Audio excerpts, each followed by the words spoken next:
Good morning. Welcome. I'm Damian Black, your Master of Ceremonies for today, Saturday, October 17, 2020, the third day of this year's Forum for Innovations in Teaching. We meet under the theme Aspiration and Inspirations for the Digital Age, our teachers, our heroes. And today the sub-theme is Innovation, the best is yet to come. We want to welcome each one of you. We want to thank you for those who have been meeting with us on each day, following with us faithfully as we have negotiated significant issues in the field of education, particularly as it relates to teaching. We know and understand what obtains in the general environment and how this has impacted the conduct of education generally. So we want to thank you for being faithful. Thank you for joining us. We want to thank you for participating in the conversation today. We want to thank all who have gone before and who have contributed to the success that these days have been to this point. At this time, before we proceed any further, we want to invite Reverend Carl Henlin to open in a word of prayer. Let us pray. Almighty God, in every generation and across the centuries of time, your hand has guided your people as we face challenges more than we could number. In the midst of this pandemic, with all its challenges, we acknowledge that we are not left unattended as we navigate the courses of our lives, but that each step of the way we have been led by God's good guiding presence and sustained by God's good abiding graces. We come today as participants in this conference, geared towards equipping those who serve as teachers and who make vital contributions to the development of our nation, seeking your wisdom. We know, God, that all knowledge, all insight and understanding come ultimately from you. And we acknowledge that you have blessed us with sharp and creative minds to help shape and determine the quality of our common life.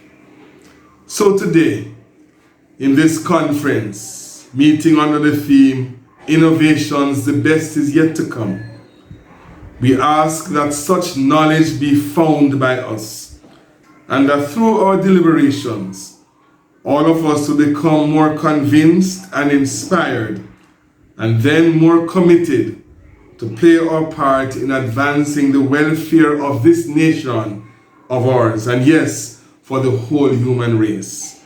We pray all of these things through Christ our Lord. Amen. Amen. Thank you, Reverend Henlin, for your prayer. At this time, we want to invite Michelle Bright Chinsey, a member of the 2020 Masterclass Teachers, a member of staff at Wilmer's Boys School, and she will share a testimonial concerning the impact of the Jamaica Teaching Council and this process on her professional experience and development. Michelle? I am Michelle Bright Chinsey, Master Teacher. If I were to use one word to describe the experience that I had working with the JTC during this pandemic, it's growth. Teachers and students all over the world were thrown into the new paradigm of remote learning. Just as suddenly as COVID-19 struck, so did the JTC in their thrust to ensure that all teachers, as much as possible, were able to navigate the online platform to continue the business of teaching and learning regardless. My journey started with one phone call one afternoon asking me to assemble a team of teachers to help other teachers to integrate visual arts into their subject area for online classes. But it didn't stop there. I was helping to facilitate the use of different online applications and tools to build out Google Classroom to be used as learning management system. I was facilitating training of teachers, mentoring, supporting my colleagues on this journey. While doing this, I was also sharpening my skills as a teacher with navigating and manipulating the digital tools on multiple platforms, just like these plants as you see in my backyard. They were never there before COVID-19. The seeds were planted in fertile soil, watered and nurtured. They have since grown and have borne fruit. The plants are healthy with their leaves opening to the heavens, and they continue to strive. This epitomizes my journey thus far with the Jamaica Teaching Council.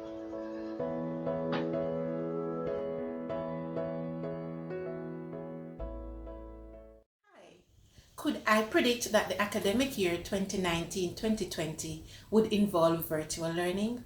No way. Yet still, here I am at the beginning of a new school year, fully immersed in synchronous and asynchronous learning. Thanks to the Jamaica Teaching Council for all its training sessions geared towards making me a more resourceful and confident teacher. The experiences helped to sharpen my skills in using various online platforms and tools, including G Suite, to effectively engage my students. This ability is further enhanced by the knowledge gained from participating in 2 courses, the Data-Driven Teacher and Planning for Student Learning. Now, as a JTC G Suite facilitator, I have the awesome opportunity to help my colleagues develop their confidence as they prepare for the journey of teaching online. Because of JTC, I have a greater appreciation for my pedagogy and the role I play in nation building, especially in this pandemic. Hello, school's not out. Good morning again. Welcome back. Session 1 has concluded. What an exciting, insightful panel discussion that focused on the theme, differently able, not disabled. And so we want now to continue by inviting at this time a minister of gospel, Hilkiah Jones, to come and share an item in song. He never offer a victory without fighting. Hallelujah. Come on, friends. So many times I've questioned certain circumstances of things I could not understand. See, many times in trials, weakness blurs my vision and my frustration gets so out of hand. But it's then I am reminded I'll never be forsaken. Never had to stand one test alone. But as I look at all my victory, the Spirit rises up in me. It's through the fire my weakness is made strong. Oh, yes, He never promised that the cross will not be heavy, nor the hills will not be hard to climb. He never offered a victory without fighting, but He said help will always come in time. Just remember when you're standing in the valley of decision and the adversary says give in, but just hold on. My Lord will show up and He will take you through your first again. Listen, I know within myself that I might surely perish, but if I trust the mighty hands of God, He'll shield the flames again.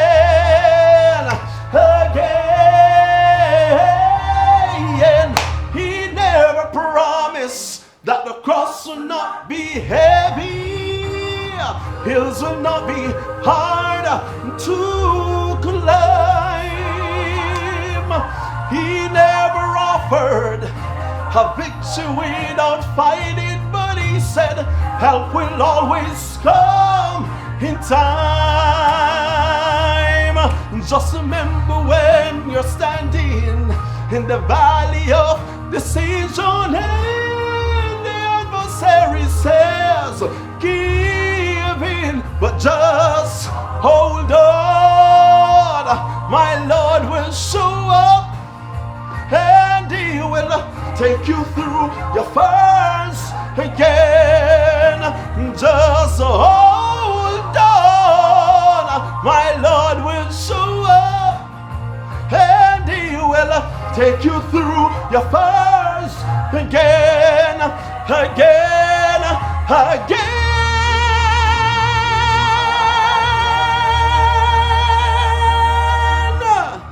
God bless you. Thank you for having me. Thank you. You have to say, Reverend Hilkiah Jones, I know that this is one of the features that has excited many of you, the sharing in songs, the special privilege of hearing from persons anointed with this ability to sing and to sing well. So thank you, Mr. Jones. We now turn our attention to innovations in teaching. And this will receive some testimonials, some videos from institutions highlighting the ways in which they have transformed their teaching practice. We'll be hearing from 4 tertiary institutions: the University of Technology Jamaica, the Caribbean Maritime University, the Mico University College, and the Edna Manley College of the Visual and Performing Arts. Enjoy.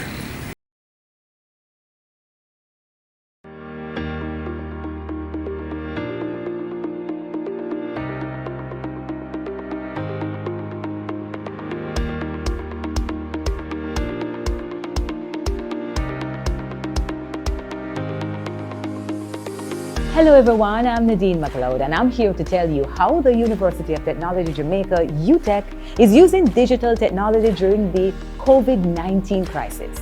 Now, UTech prides itself on being one of the Caribbean's leading educational institutions in innovation. So when the COVID-19 crisis hit Jamaica, the university saw it not only as a challenge, but as an inspiration to be more innovative. At the start of the school year, new students are usually given a physical tour of the campus. Due to COVID-19, our tour this year was virtual. Welcome to the University of Technology Jamaica, the home of world-class athletes. I'm Khalil Hutchinson, Students Union President.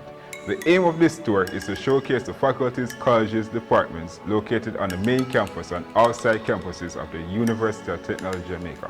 This includes the main admin building, faculties, colleges, eating establishments, and other facilities relevant to everyday university life.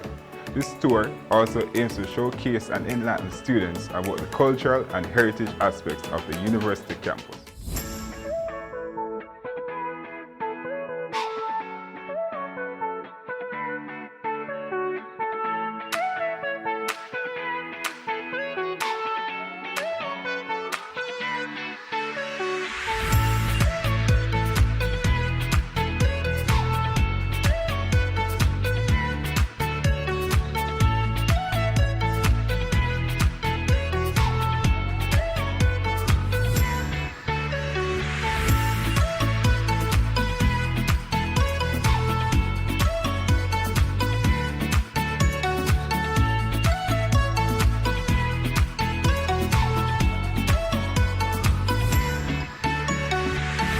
Come with me. Let's go to the Faculty of Education and Liberal Studies, where the Bachelor of Arts in Communication Arts and Technology, BACAT program, has found some interesting ways to teach practical modules remotely.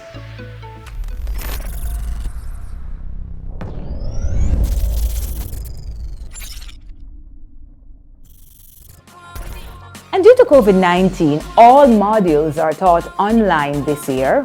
This includes practical courses such as television broadcasting, audio, and website. For the website design module, lecturer Jerome Shepard designed this setup. So we're using a very basic setup here, and as you can see, I am brandishing a green screen, which is very affordable. You can purchase this online. It comes with a stand, and you can adjust it according to the width or the dimensions of the space in which you're operating. One of the reasons for using the green screen is because you want to be able to present a more professional background or setting. So this will allow you to key out the background and to insert the background of choice. Along with the green screen for my setting, I have two screens. So one of the screens that I'm using, of course, my primary screen is my laptop or my computer screen, and the secondary screen, I'm actually utilizing a television. So I've just mirrored the information from one screen to the next, or extended my desktop to my television. So lighting is very important to the process, and you want to be able to be on screen and your students getting that experience, though as if you're in the live setting. And it's really ridiculous to be on screen and your students not being able to see your face. So I'm using two lights here. They're very affordable as well, and you can also pick them up online. And in addition to the lights, I'm utilizing a writing pad, an electronic writing pad here. And the reason for it is that I'm able to write on my whiteboard, though as if I'm in a physical class writing on the board itself. I'm also utilizing a very affordable microphone. It's a studio microphone. It's multi-directional, which allows you to get sounds from all directions. All right, let's now move to the crux of the matter, which is how I'm utilizing this setup to teach my classes. All right, so I'm utilizing the Zoom platform in addition to the OBS streaming software. So we're utilizing the OBS streaming software to help with the transitioning of my basic scenes, so my students will have an experience in Zoom. And if you note that there are actually two windows that you're looking at, there's a preview window and there's a program window. The preview window is on the left and the program window is on the right.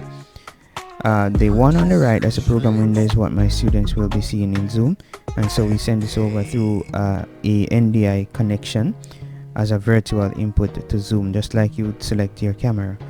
Where you see scenes, I have a main camera scene, which is what is being displayed now on the program screen on the right. And so this is basically just showing my camera if I want to just have that view being displayed to the students. Below that we have a main cam with a lower third scene, which for this one I'm going to just simply transition it for you just so that you see what will come up on the program screen on the left, and I can preview the things before I actually send them over. So I'm going to send this over to transition, and what we should expect to see is that we should expect to see some transition happening there. So let's send that over. Right there you see my lower third popping up on the screen, and then after a few seconds it will actually disappear. With audio softwares widely available online, it wasn't difficult to find innovative ways to teach radio production.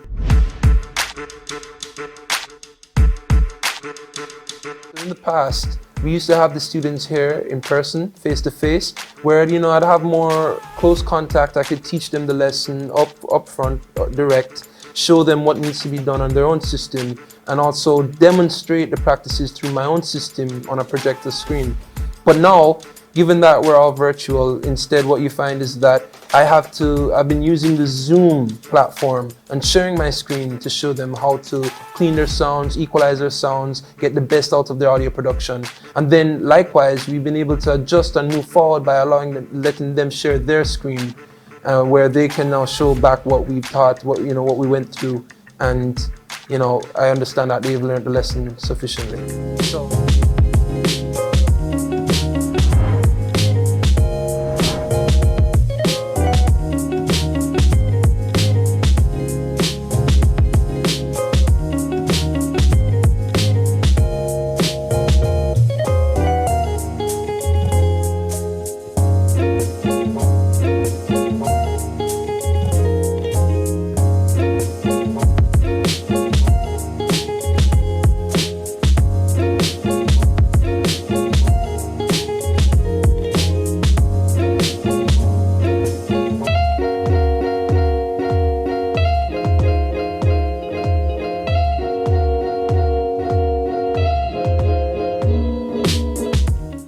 only are students the beneficiaries of innovation here at UTech, but they themselves are also innovators. Roberta Minor shows us how to get a makeover without a makeup artist.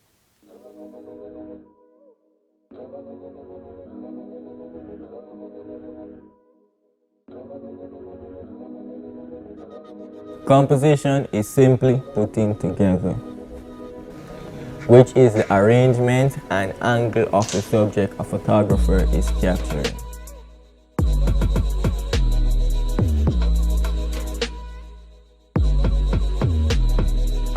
Make sure that our model is properly lit and that there is not too much highlights on the image. Or the lines under the eyes. So I'm going to go ahead and speed this up real quick as you follow along. Now, frequency separation, we're going to go ahead and create 2 layers. As for frequency separation, we're going to remove the color layer, the colors from the image, and the textures from the image, which is the high frequency, which is the textures, and the low frequency, which is the colors. Now we're going to add our eyeshadows or lipstick or lip gloss, whichever you like. And we're going to add our eyelashes as well, fix our eyebrows, and so on, just as a makeup artist does it. Alright, so now after fixing our eyebrows, we're going to go on to the lips, where I'm just going to select a new brush, and I'm going to go to purple pink lips. Now we're in step 8, where we're going to add our final adjustments in Photoshop. So we're going to move from Lightroom once more, move across to Photoshop, make our final adjustments. But before we do that, we're going to do a little review of what we have done so far. So initially I had for step 1 was introducing you to the digital makeup, but I moved on and said that step 1 would have been composing the shot.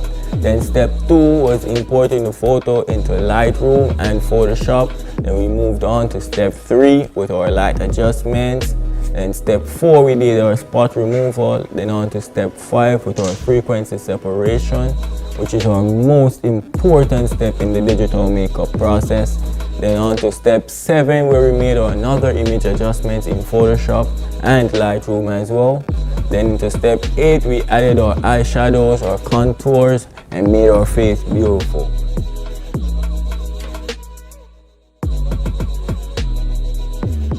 And that's how UTech has been using innovation to teach during the COVID-19 crisis. I'm Nadine McLeod. Thank you for watching. Walk good and stay safe.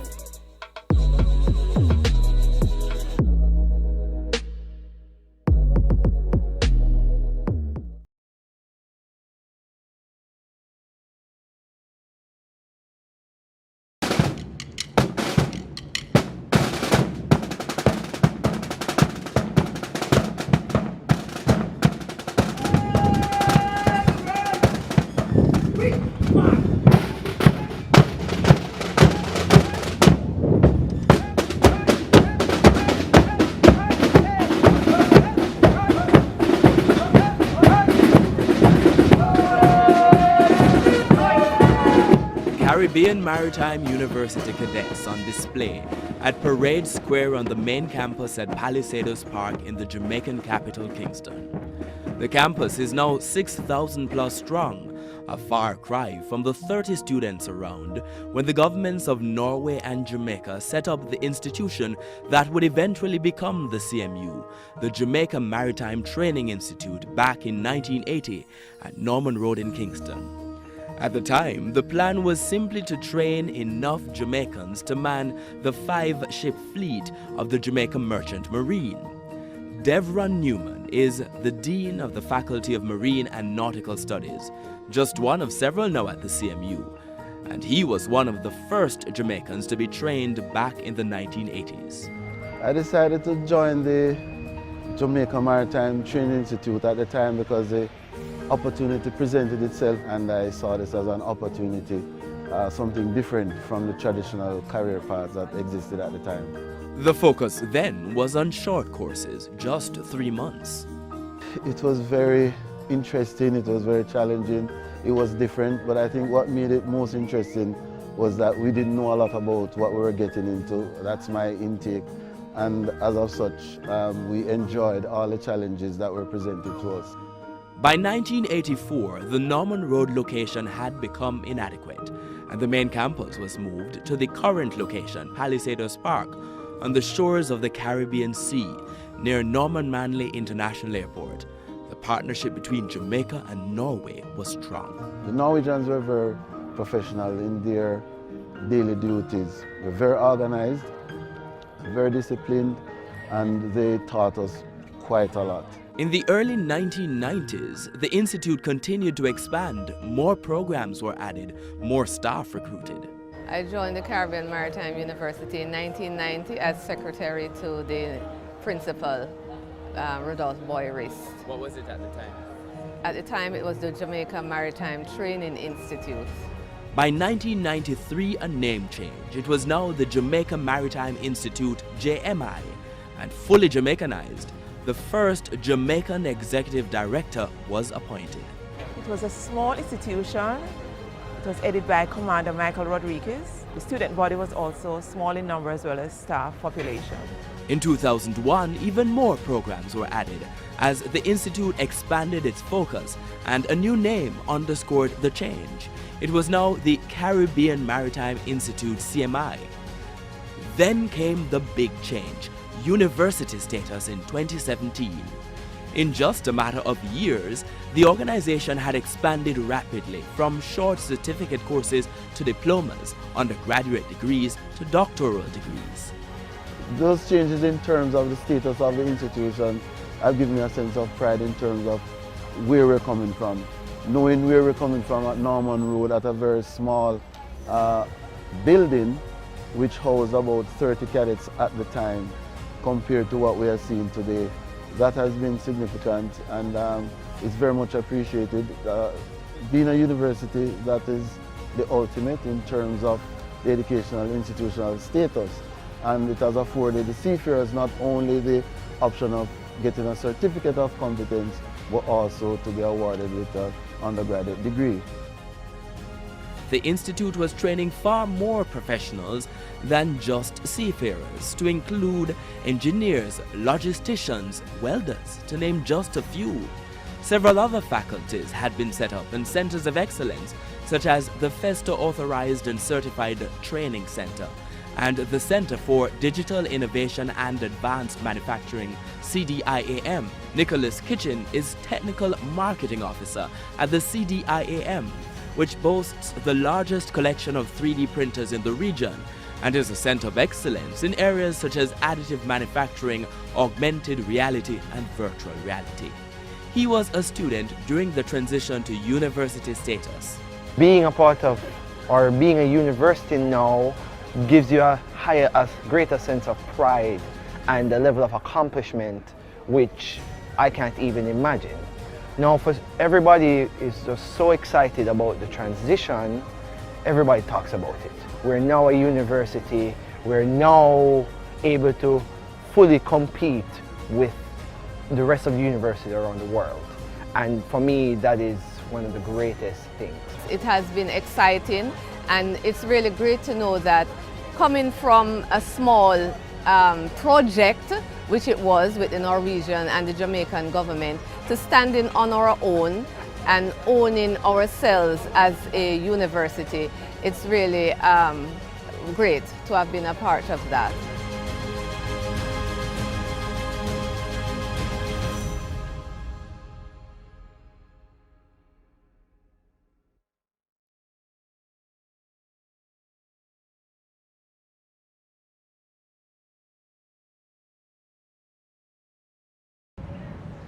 Down! Stand on! East! Quick! March! Left! Right! Left! Right! Left! Right! Left! An early morning drill at a CMU satellite site in Halfway Tree, St. Andrew. Quick! March! Left! Right! Left! Right! Left! Right! Left! Hooray! Halt! Left! Right! Left! Right! Left! Nico Bell is the drill instructor. And also a program coordinator for the Advanced Certificate of Technical Training here at Quality Academics campus. This program is delivered under the CMU's Faculty of Advanced Skills and Professional Development. Students choose one of three areas: logistics and supply chain operations, principles of engineering, or mechatronics, a new field of engineering. Our certification, you can take it and you can be assured that wherever you go in the world, this certificate is going to be accepted. The idea is to give students options when the year-long certificate ends. Some will go job hunting. Others will head into a CMU degree program. So, why a drill? Well, the drill gears towards the discipline aspect of the students. This assists in them, because sometimes we take students from different backgrounds. We develop them in a particular way in which they're ready for the working industry. But it can be a culture shock. What did you say the first time that you came here and saw the drill? I was like, what's this? I didn't sign up for this. This is a waste of my time. I used to distress coming to school early in the morning. Really? Yes, because I come to school early, parade starts at 8:30 sharp. I'm going to be on the parade square in the sun, doing things that I don't even know was a part of it. At first it was very difficult, but in due time it became fun. Because of fun movements like the fancy cow foot. Move to the right, go for it, right there. Squad win, advance, go for it, right there.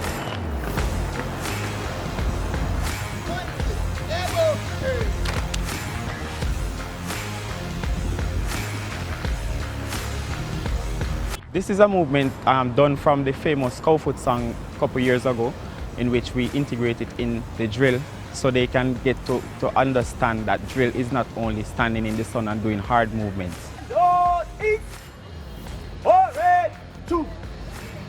The drill is not the only thing students say they like. The teachers, they actually pay attention to their students. They use different learning methods. They do not only give us what them explain it, they go over it a number of times and them actually make it more fun. It made you more confident?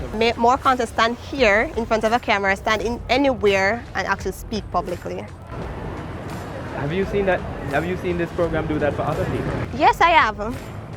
I've seen it help out a lot of persons. If I ask most students here, most of them are even afraid to actually stand in front of a crowd before they came here. And coming here to teach them how to actually embody who they are, be their self and actually behave the way you are. In our faculty, the role of the facilitator, learning practitioner, is to attend meaningfully to the learning needs of each individual. It's not to just group people in a classroom and just throw out instructions as they do in the traditional arena, and you catch it if you can and you move on. The individual coming out will know for sure that he or she has the training, that he or she can step out there with confidence and mark itself.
personal protective equipment. We don't need to order overseas. We don't need a middleman, right, inside of this product. You can have your own manufacturing, mini manufacturing factory on site at the hospitals to make whatever types of things you need. This personal protective equipment, which is pretty important right now in COVID, is one of those items that can be easily made at a hospital.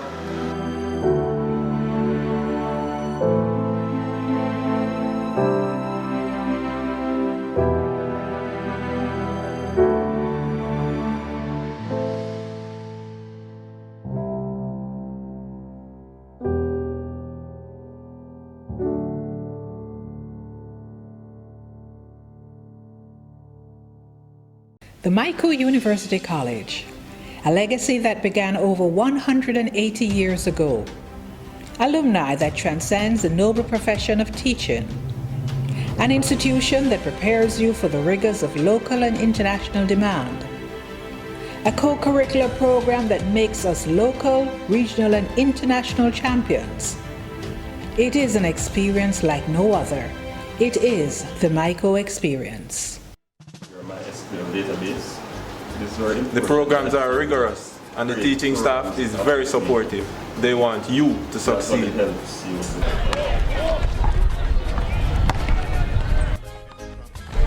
Coming to the Micro is the best decision I've ever made.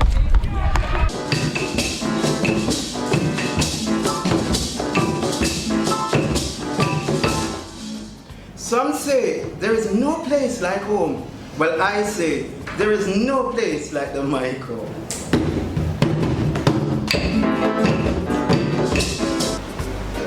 I'm confident that after leaving Micro, I'll definitely be a game changer. Not only in teaching, but in any field I choose to enter. Student life is awesome. Whether it be sports, cultural expressions, house competitions, I always feel a sense of excitement. A bishop bike! Yes, sir! A bishop bike! Yes, sir! A No, sir! A Buxton! No, sir! A Rogers! No, sir! A Wendy! No, sir! A Winweed! No, sir! A Rector! Yes, sir!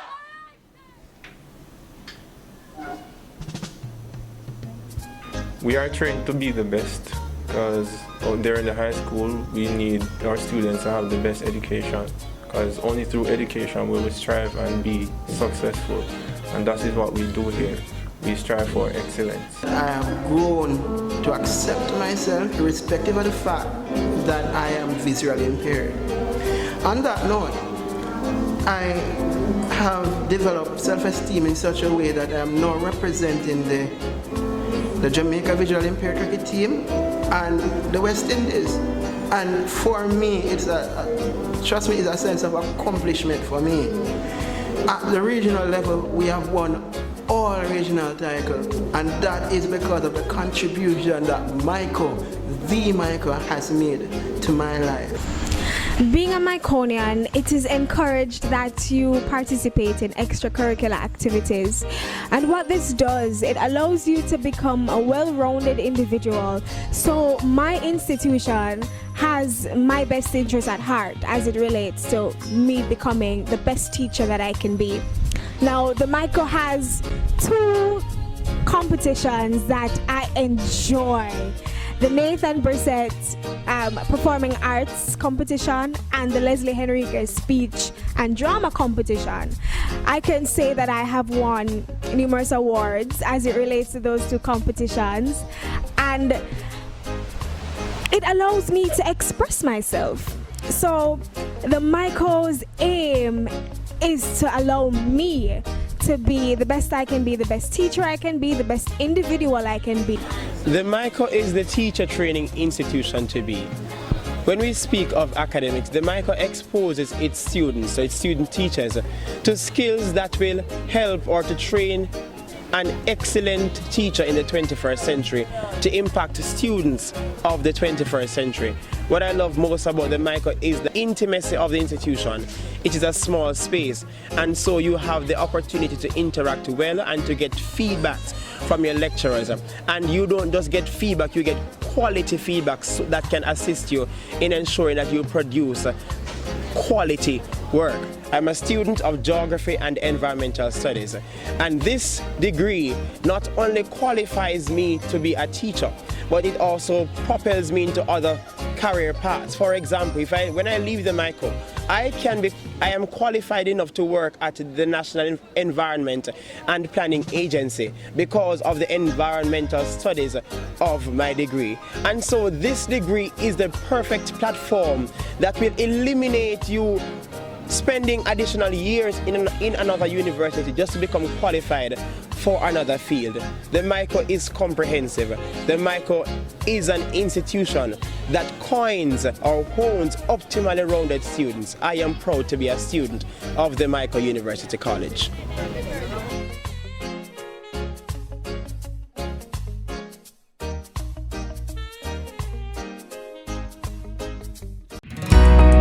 Despite a deeply under-resourced education system, Jamaica continues to produce scholars who are recognized internationally for their contributions in a wide range of disciplines. However, in order for our country to successfully achieve its educational goals and compete in the new global economy, we will need to expose more of our young people to new approaches to learning.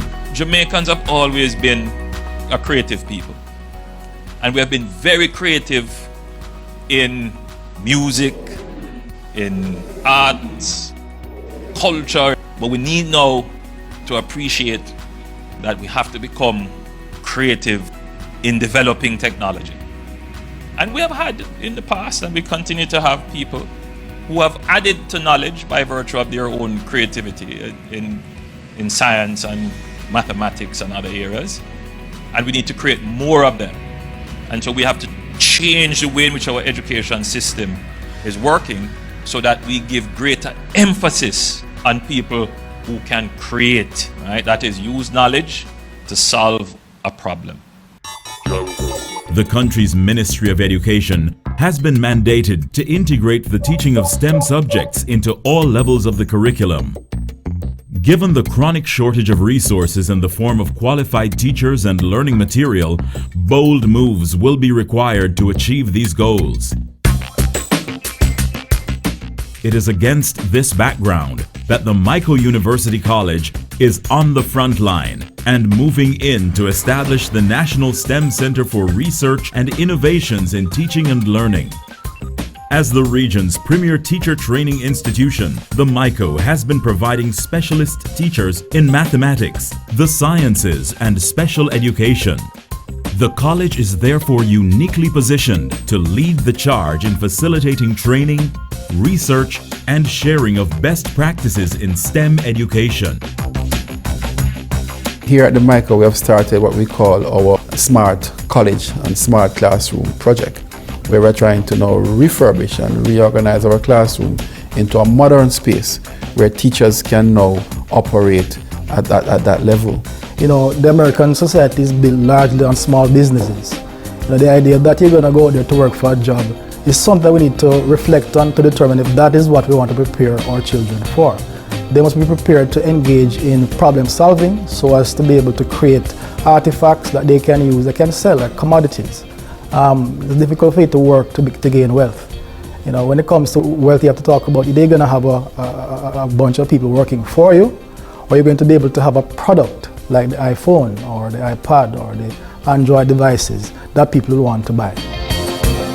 The issue of really ensuring that we have STEM teachers available, high quality STEM teachers available to teach our children here in Jamaica is part of our mandate. And we are seeking the help of the Jamaican public in getting this center up. And it's money worth investing and to ensure that this center is there to serve the nation. The MICO University College has launched a capital campaign to raise US $1.5 million to build and equip the over 8,000 square foot National STEM Center. The facility will house a smart STEM teaching and innovation lab, a mechatronics lab, and an online content development studio. This STEM center will not only cater for Miconians, it will cater for pre-service teachers coming out of and within other teachers' colleges in Jamaica.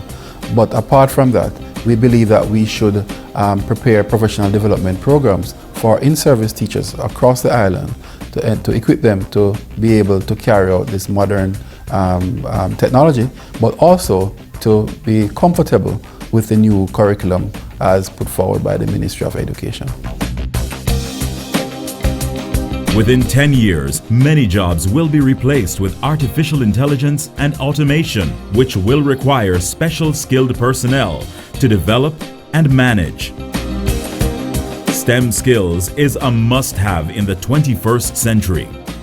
Jamaican educators are fully on board with the new approach.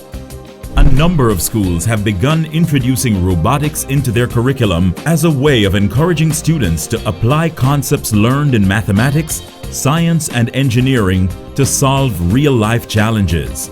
I think we're the first school in Jamaica were able to integrate robotics as part of the curriculum. The results have been fantastic. What I'm seeing is that some of the boys who weren't doing well in some of the other subjects, they are gravitating towards the robotics. They are not late for those classes. Robotics is the way forward. And when you can, especially with boys for us at Calabar, you know, their attention span is very, very limited. But when you have them in the robotics department and they're using their hands, they don't want to leave. These boys don't leave from the robotics class before the time is up. After only a few years of exposure to STEM methodologies, students are already showing up on the world stage. They have the potential. They have the drive to compete in the new global economy. We have the power to better prepare our children for tomorrow. Encouraging STEM learning is passing on the baton of progress to our children, who will become the innovators of tomorrow. The earlier we start, the better. Help us give them the resources. Contact the Mico University College to pledge your support.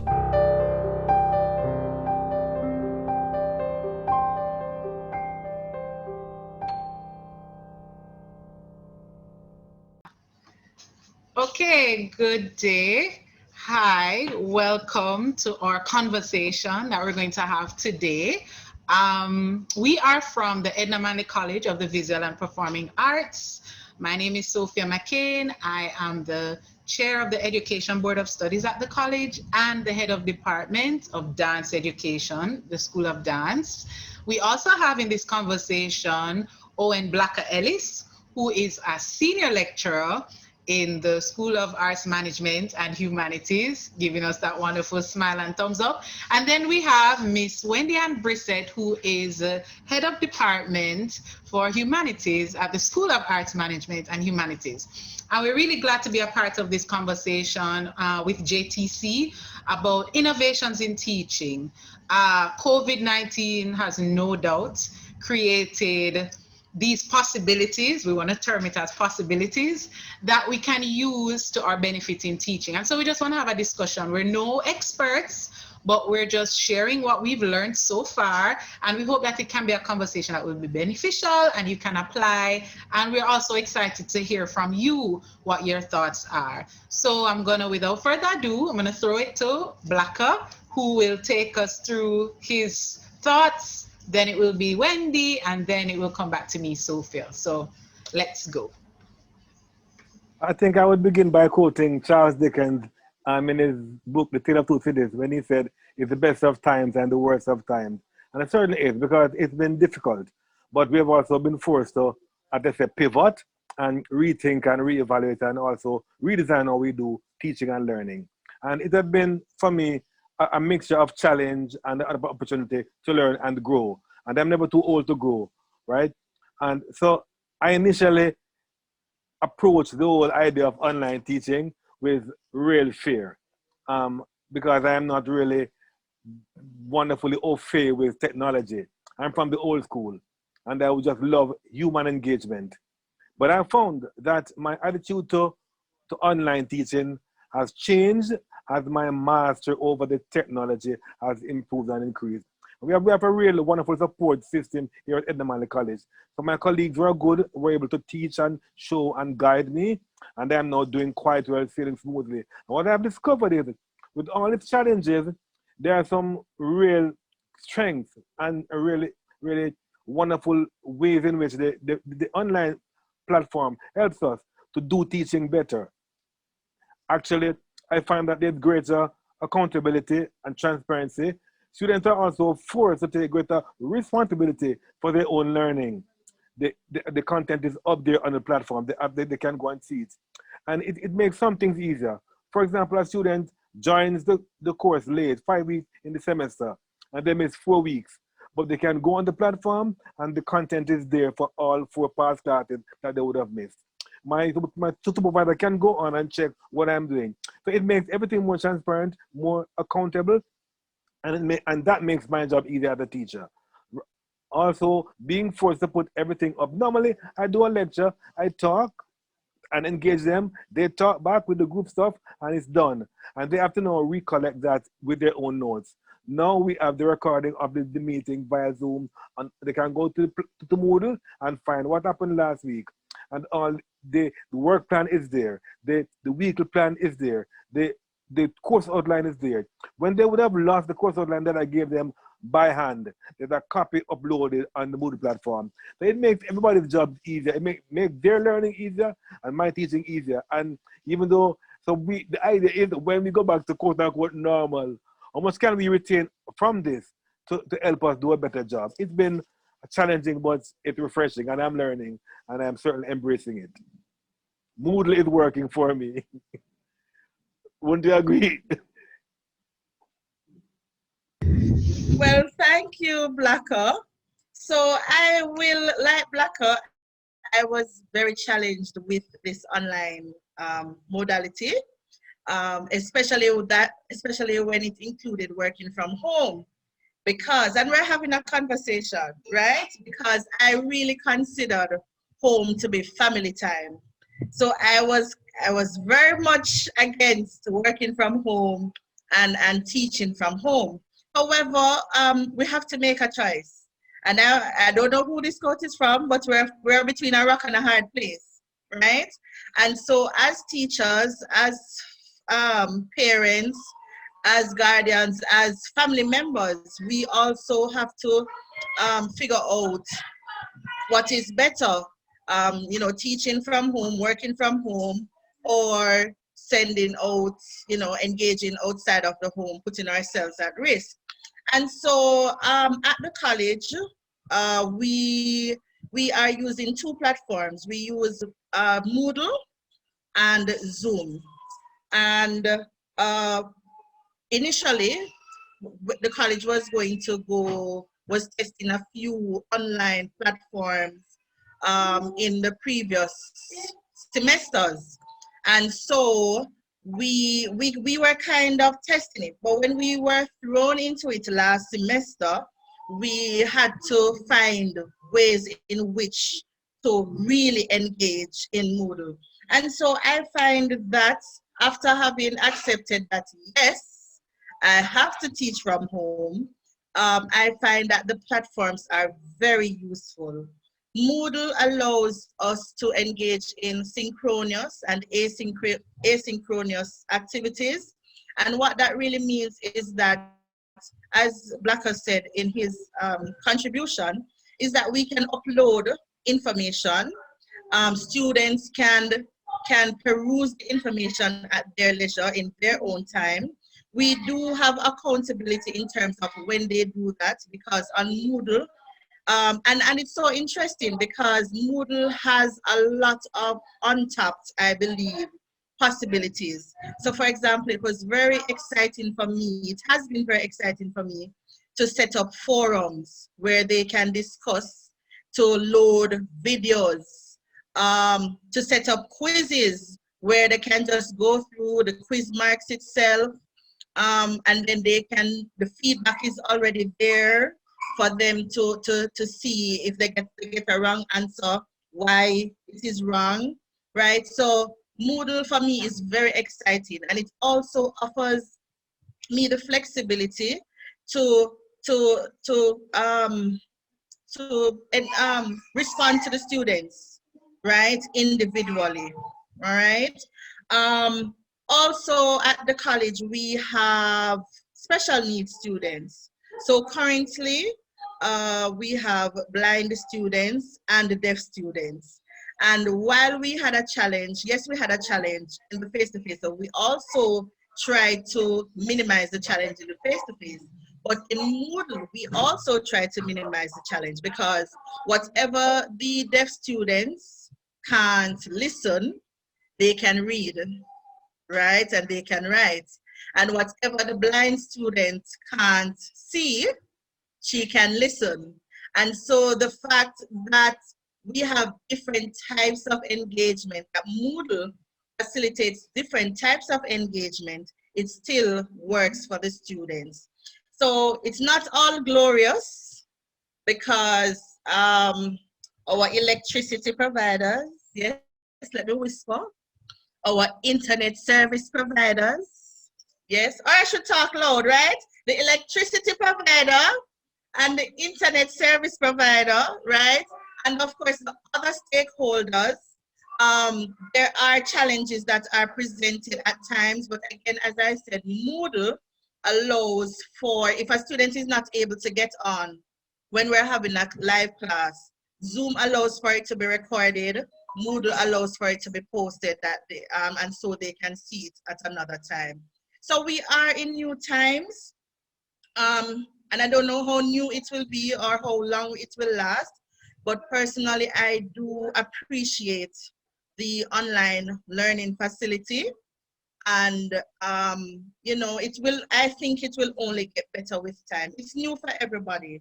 At the tertiary level, it's a little bit easier for us because we are teaching adults. And so we do expect them to take up some responsibility in their own learning, the reading of the course material, the writing, which we had a challenge with before.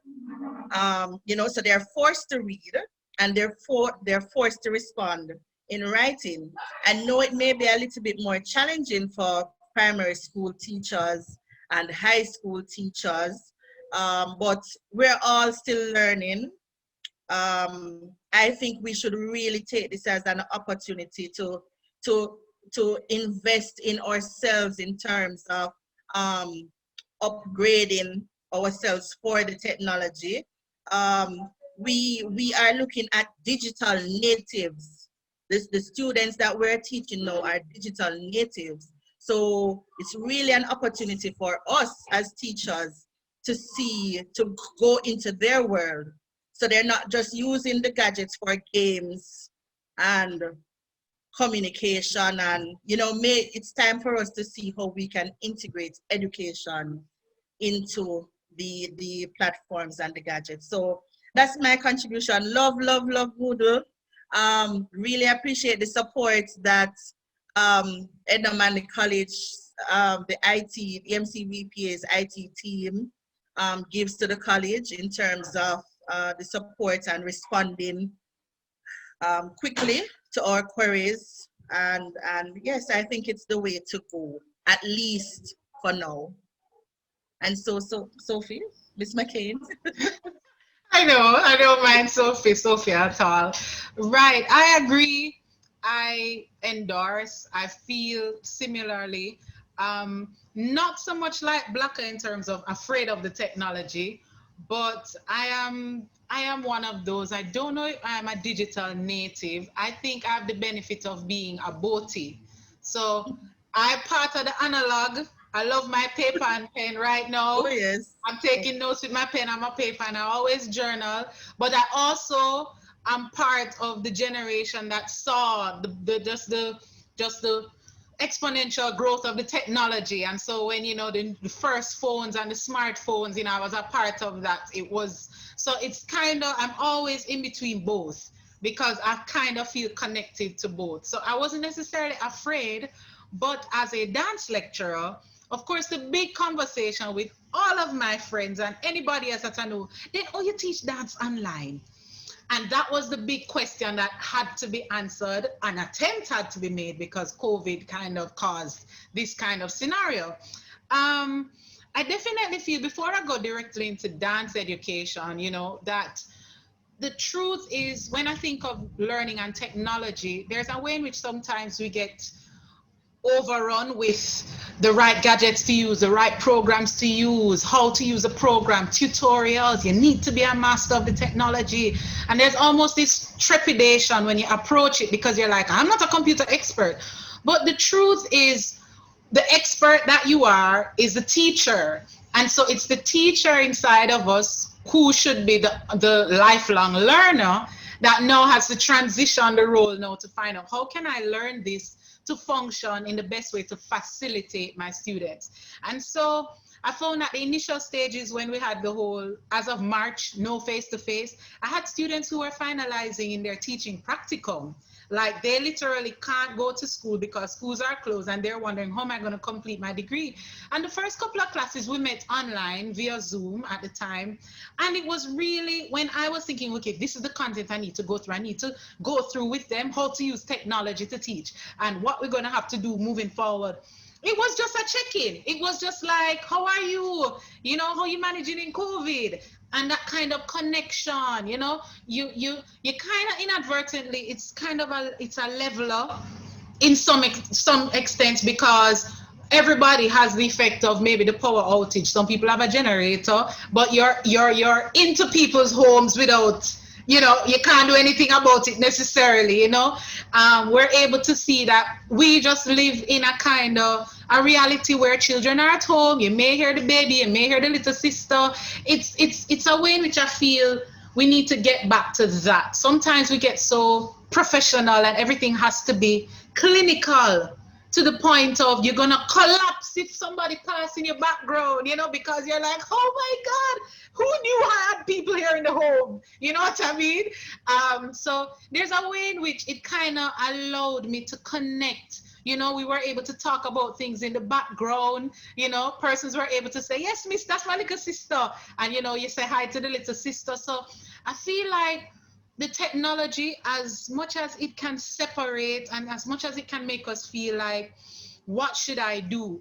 We really need to find the benefits of the connecting in it, because humans are not meant to exist isolated and in quarantine by themselves. So when you find that, we know human touch is something that is just elbows. You know, I would tell somebody, I'm tired of doing elbows. I'm tired. I want a hug. When last I get a hug? You know, but you're protecting yourself. You know what I mean? So it's just a matter of how can we use this technology to connect to the students. And I think once we make the connection, then the other parts are easier, you know. Sometimes we, as lecturers and teachers, facilitators, we want to get to content, and there's this big thing about the students now not getting the content and what's going to happen to this generation because they're not learning what they need to learn. And I kind of feel that, I don't remember the article I read, but it spoke about the storm, the Katrina storm in New Orleans. And it spoke about that generation now that went through that whole year, displacement and no school, that they are now doctors and lawyers and artists and entrepreneurs and business owners. Like, there was a break in the formal learning, but learning never stops. You know what I mean? Learning never stops. And sometimes we get frantic, like, oh my gosh, we need to continue. And we don't take the time to establish how are we going to continue. I believe online is a perfect time for us to assess what's necessary, what content is what is vital now, and then we can always build on it. So sometimes it seems as if we're very much driven by how much, and we like to go wide instead of deep. And I feel like now is the time we just need to go deep. We need to go deep with what matters now. After we go deep, we can always get the breadth. That can be accessory, that can be learned, you know. Standardized testing needs a reform, needs a evolution, needs some revolution. Because now, is it that it should be just content heavy? You know, how are we testing application? What is really important? So I find myself looking at my courses and going, all of this not gonna do, because the online engagement takes time. There's all these hiccups that can happen. So you have to figure out now what is the most important. So the college now has done something where we've looked at the learning outcomes. So we look at the learning outcomes and we say, what content will allow us to achieve the learning outcomes? So we're not changing the integrity of the learning in terms of in the course, but the content may have to be adjusted to allow for that to happen. And I just want to quickly, as I close, to share this screen of a presentation that I was about to do to a group of educators. And I had to also take my own advice and recognize that, Sophia, what is most important for them now? And so I chose not to share it, but decide that I would do it asynchronously at a later date. But I feel that for now, I could speak to it in terms of how can we use the technology to our advantage? And this was really tailored to dance. So in dance, there are several things that beat us. Space in a home beat you, because in order to dance, you need the space to move. Connectivity beat you, because if you can't see the students on video, and sometimes they're saving data, then there's no way to see what they're doing. Things like lighting, right? Right now, they would recommend you have a ring light or some amount of light. See, if I turn off the light I have in front of me, it gets kind of darker. If I turn it back on, it adds a little brightness. So I have to kind of turn your hand, make fashion. You have a reading lamp, kind of set it up to give you more light. So we kind of turn in our hand, make fashion with everything. But it really came down to, yes, all the negatives are there. There are a lot of things that don't work, but there are things that we can use to work, we can make work. And so I think, as I said before, we need to communicate with the technology. We need to find out from the students how they're doing and how we are doing and how we're gonna get through this learning. I think we need to figure out how to make students create. We need to create the creative experience. We need to create this, what it is that we're gonna do. I feel like sometimes we use technology just to say something, and we really may need to use it to create, to come up with something, to innovate, to find a new way. Collaboration, so we needed to collaborate. That's what, Wendy, as you were speaking about Moodle and the forums and the discussions, you know, that can happen. And then we got to contemplate. And I'm gonna go back to like even Blacker, what you were saying. Students you were in a lecture. Sometimes I remember lectures that, my God, I wish I had them recorded. I wish I had them because they changed my life, right? I can still remember lectures that changed my life, and it was just being in their class and hearing their passion. Imagine now if I could watch it, rewatch. So you get to contemplate, because the information is not disappearing. It's there, you can load it, right? And we can always refer to it. And so, I mean, that's where I would stop it. But those C's, to communicate, create, collaborate, contemplate, I think we can really think about how we use technology and not be so, everything else will come. The skills will come, you know. The know-how will come. We are discovering, we're learning, we're not perfect. There are some things maybe next year we'd look back and go, geez, if only we knew. But it's the spirit of the thing that always makes more sense. Why am I educating? Why am I doing what I want to do? And after that, I think all the parts will fall into place. So those are my many cents, dollars, and all them thing there. But I want to just throw it back out if there is any other final comment, because we're going to bring it to a close. But anything that anybody wants to add or just, you know, endorse, or, you know, Wendy, Blacker, feel free. I like the 4 C's, and you know, it really kind of condenses it and kind of encapsulates what it was possible with this new modality that we have to, you know, engage with. And it certainly also gives us another tool with which to elucidate and really, you know, carry forward our mandate to really create a new generation of thinkers and doers and things. And I really want to put emphasis on the create part, because we're not just about sharing information, but creating new information. And as we do that, we're making the world a better place. So I think it's a great time. As I say, it's the best of times, even though it's the worst of times. But we'll just make the most of it. So yeah, man, we're doing. Definitely agree. Definitely agree. Yes, and I just want to add that yes, it is the best of times and the worst of times. It all comes down to mindset.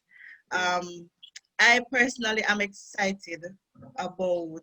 I'm always excited about teaching. You know, I'm excited about teaching. And so even if there are challenges, I will still try to find a way to reach my students. And we must also, as teachers, embrace some of the things that we learned in school, in our teacher education programs. We are lifelong learners. And so we should always be trying to learn and learn something new. And it is that excitement that we should bring to the classroom, because I'm talking to teachers, right?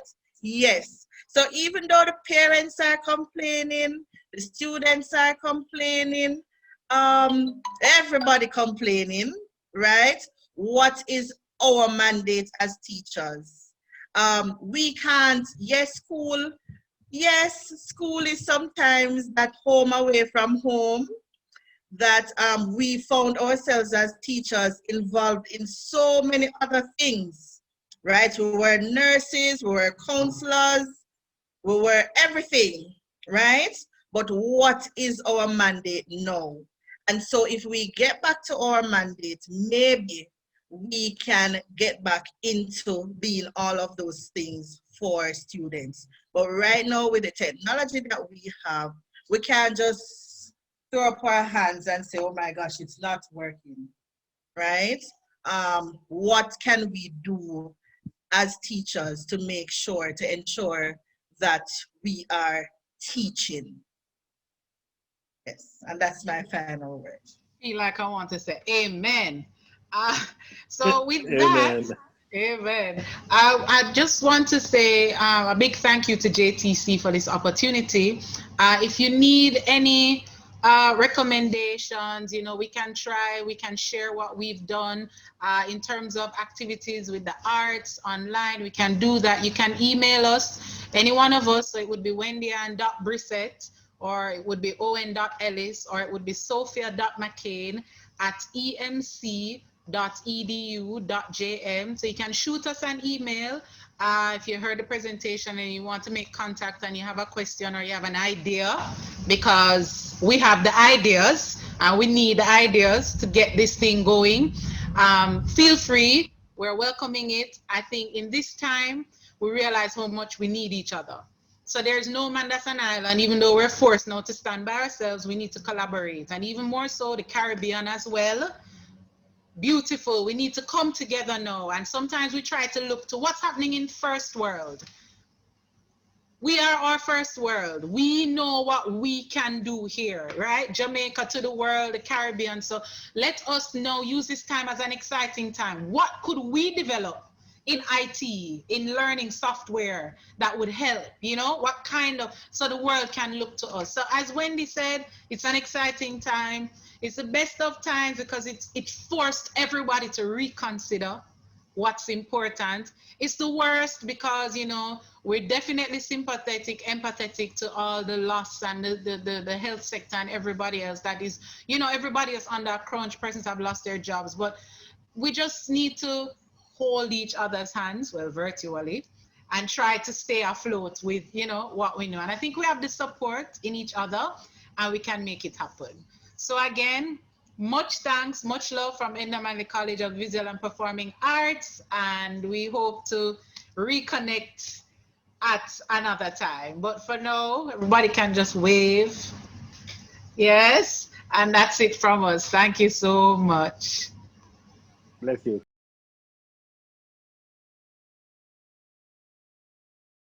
Wow, we have seen and been treated to a feast. Our higher education institutions, having had their teaching learning experiences transformed, utilizing technology, utilizing the approaches required to assist their students to learn and to continue to grow and develop in their chosen areas. Thank you, higher education institutions. Thank you, UTech, CMU, Michael, and Edna Manley. Now we want to turn to receive another testimony. And this time, it is as we would say in another context, a little child shall lead them. We have young Michael Rowe, an 8-year-old, and he's going to be speaking to us and speaking about the impact of COVID-19 on his education journey through the eyes of a child. Let's welcome Michael as he shares. My name is Michael Rowe. I really love to learn.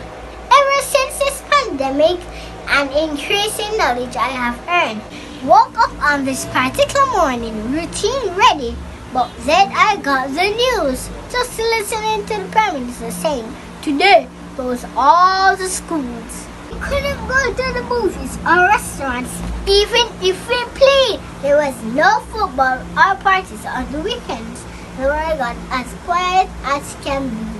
But my teachers, my friends, what is going to happen? Knowing I will not see them, I was truly saddened. But at every tunnel there is light. Our brilliant teachers took the initiative. Our classwork and assignments got really creative. Virtual classes, we were educational consumers. Forget about the millennials. You can call us the Zoomers. As I wake up, brush my teeth, have a sandwich and tea for breakfast, had a little devotion, then play, but it didn't last. Michael? Yes, sir? 9 o'clock is the time. Now please get settled for your Zoom class at 9. Good morning, Miss Dyer. What school you are, Malik Fierce? We really feel that with our school, teachers deserve the first place. They get enough time for ramp. Playing with my baby brother was lots of fun. But when teachers say we're on my phone, me have to get it done. COVID did a lot of good and bad, as both my parents worked less. Just see mommy, daddy, and my siblings, I have no need to stress. After all is said and done, after all we're going to jam down, we can truly say learning are done, even though we stayed home and had lots of fun. Good afternoon. Welcome. I trust that you have been refreshed and that the lunch you have had has been a positive experience for you. Now, wow, the music. We thank the organizers for sharing with us these interludes. We also want to reflect on the testimony shared by young Michael Rowe, an educational journey through the eyes of a child. We are at the point where we're going to be receiving another testimonial, another testimony from one of the members of the 2020 master class. This teacher, Franklin Burrell, teaches information technology at the St. Andrew High School for Girls. Let us hear what he has to say. Another person who has been positively impacted and benefited from the Jamaica Teaching Council. Mr. Burrell.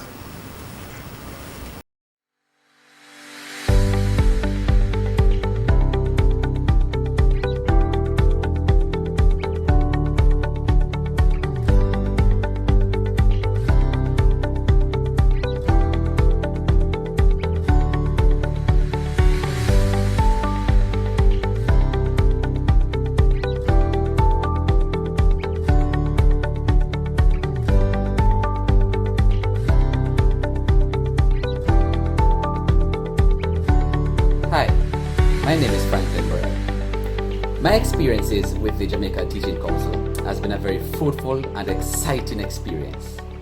First becoming a master teacher in January 2020 of this year by the Ministry of Education, Youth and Information, certified by the Jamaican Teaching Council.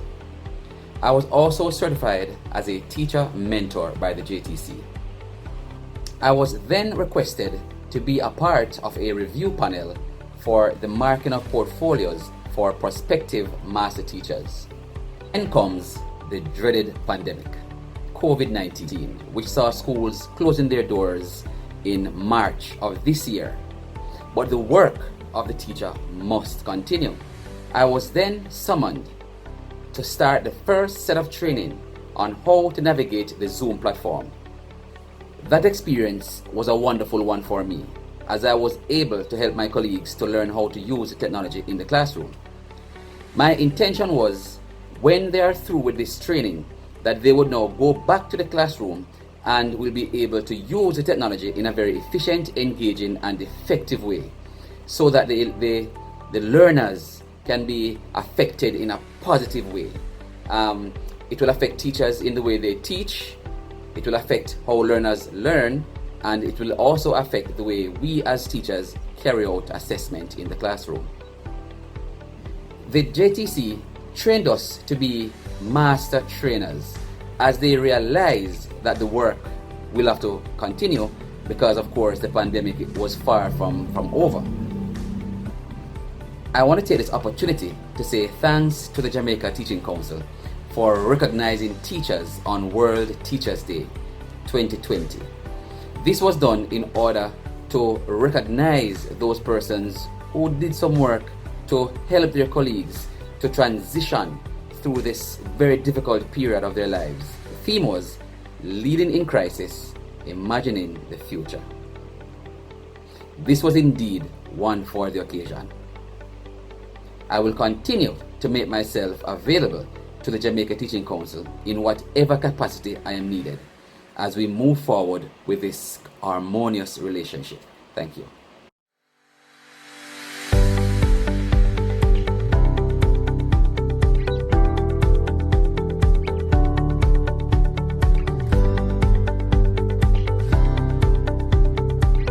Thank you, Mr. Burrell.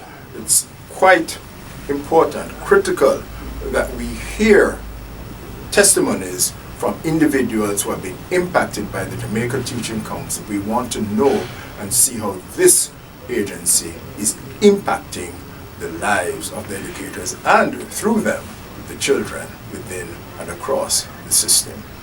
At this time, we want to hear further the experiences of educators, but we want to shift our focus now as we invite voices throughout the CARICOM region, educators who will share of their experiences occasioned by, again, the changed dynamics in the social and educational landscape. Let us hear from our colleagues throughout the region.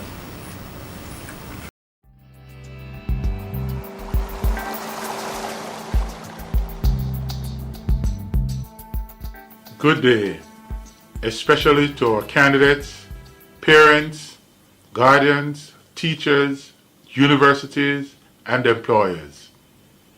I would like to use this opportunity to thank the Ministries of Education, local registrars, teachers, invigilators, and center staff for the successful administration of the regional examinations, especially during this time of COVID-19, and your commitment to the safety and well-being of all stakeholders.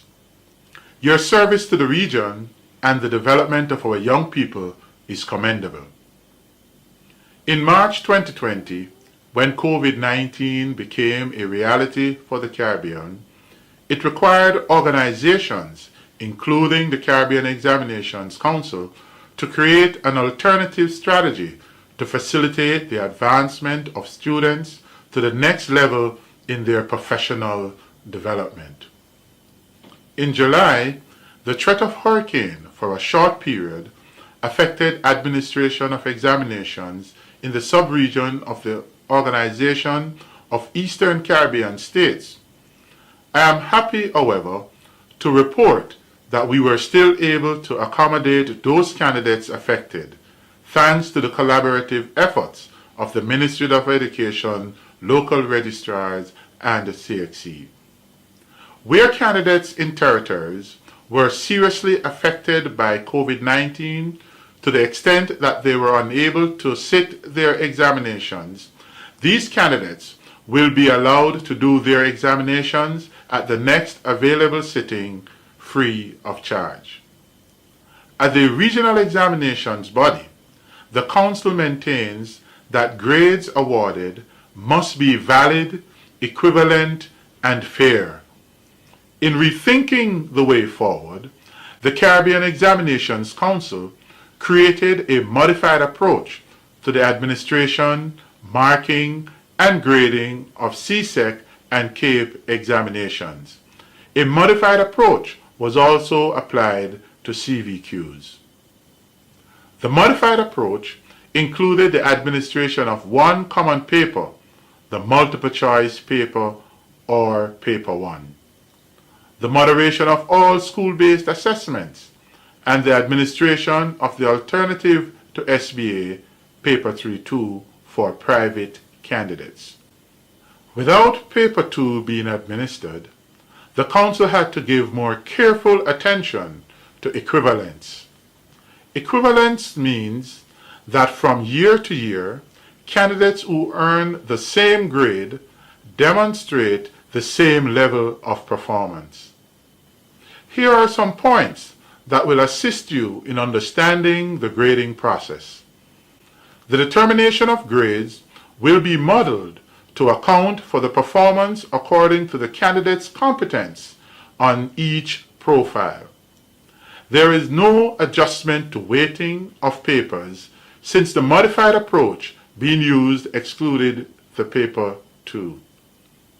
The trends in teacher predictions over the previous years will be used to determine if the grade awarded is fair to the candidates. The Council is confident that candidates' performance in 2020 can be compared to past performance trends.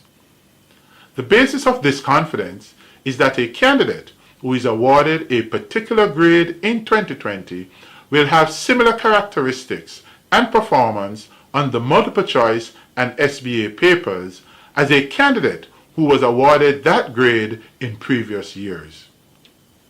Therefore, candidates, parents, guardians, universities, and employers can all be confident that the grades earned this year will be no different from the grades that were earned by those candidates who sat the examinations in previous years. Rest assured that the grades this year will be valid, equivalent, fair, and have equal status to the grades awarded in previous years. Thank you for listening. May God bless you all.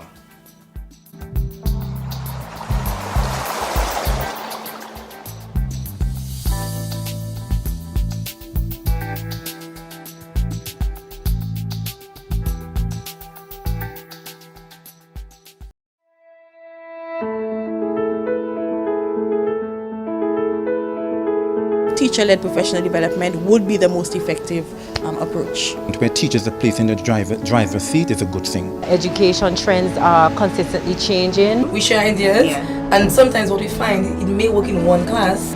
And that's what learning is about, integration. We want to change the way we approach professional development. A teacher is a compass that activates the magnets of curiosity, knowledge, and wisdom. Arguably, one of the world's oldest professions, teaching has the power to touch and transform lives forever. The best teachers are artists who know the science of teaching. The education system has evolved over time, bringing new skills, techniques, knowledge, and expertise to develop the teacher as a professional while improving student learning. From the many approaches used over the years, the Education Development Management Unit, EDMU, of the OECS Commission and Ministries of Education in the OECS promote an evidence-based professional development model, which places the teacher at the heart of all teacher professional development. The OECS PD model has 4 core components which work in tandem to provide a robust, comprehensive professional development program at various levels of the education system, ensuring that every learner succeeds. The 4 components include personalized PD, competency-based PD, teacher-led PD, and anytime, anywhere PD. But we want now for professional development and growth to be really centered on the teacher, based on the needs of the teacher, led by the teacher, driven by the teacher. It is an adaptation of the student at the center of learning framework in recognition of the parallel between student-centered learning and teacher professional development. We are starting a drive in the region where we want to improve our students' performance by ensuring that our teachers are fully equipped. We want teachers to be able to look at their practice, see what can be adjusted, try out interventions, evaluate it, and then they can add strategies to their toolbox. The OECS professional development model is very timely, it's relevant, it helps to establish an accountability measure for current efforts that are already in place. So peer coaching and teacher-led professional development are really being given priority at this time. I am very impressed and supportive of the OECS PD model because I know very well that it will enhance the teaching and learning processes in the school. The model advocates a departure from mass workshops and is grounded in research-based approaches, targeting teachers' specific needs, the competencies they require for their growth and development. It was sometimes just arbitrary based on what perhaps a principal or a school would decide that their teachers need. Sometimes you go to professional development sessions and you feel somewhat left out in a sense that your needs are not really met. It seems as if somebody is just lecturing to you or telling you something. It's important because teachers want to know that whatever is being offered as professional development is going to be guided not only by the data that's presented, but also by our interests and areas that we need to improve ourselves. This is brilliant. I think that the children now are going to see it in a different light. They're going to see Professional development is an integral part in terms of enhancing teacher quality in school. Just knowing that there's a guide, there's a model that actually tells you what it is and how to go about doing it, then I think it's actually something that can be adopted at any school. Though TPD has many advantages for the teacher, the school and the student, will teachers embrace it? Are they ready? I think they could be helped to be ready. Anytime teachers get a chance to become the drivers of their own profession, leading the charge where they need help in developing, that's a great thing. The OECS PD model caters for one thing, that at the end, every learner succeeds. Directors and chief education officers, they need to ensure that the policies are in place and teachers have an understanding that it's part of the process. And therefore, when it comes down to the training and development, it wouldn't be a problem. Our ambitious teachers will welcome the model because they see it as a chance to become even more successful in what they do. I think if we look at what teachers can do, and if we have evidence of what teachers can do effectively, we have more of a grounding to begin using teacher-led professional development. So we want our region to really accept this thing as theirs. Quality teachers continue to grow throughout their career, and they must if they are to bear fruit. However, they need the right environment to grow professionally, not one that is forged for them, but with them, one that values and validates them, one that puts them at the center of their own learning. The OECS Commission, along with ministries of education across the OECS, are aiming to do just that through the implementation of the OECS model of teacher professional development.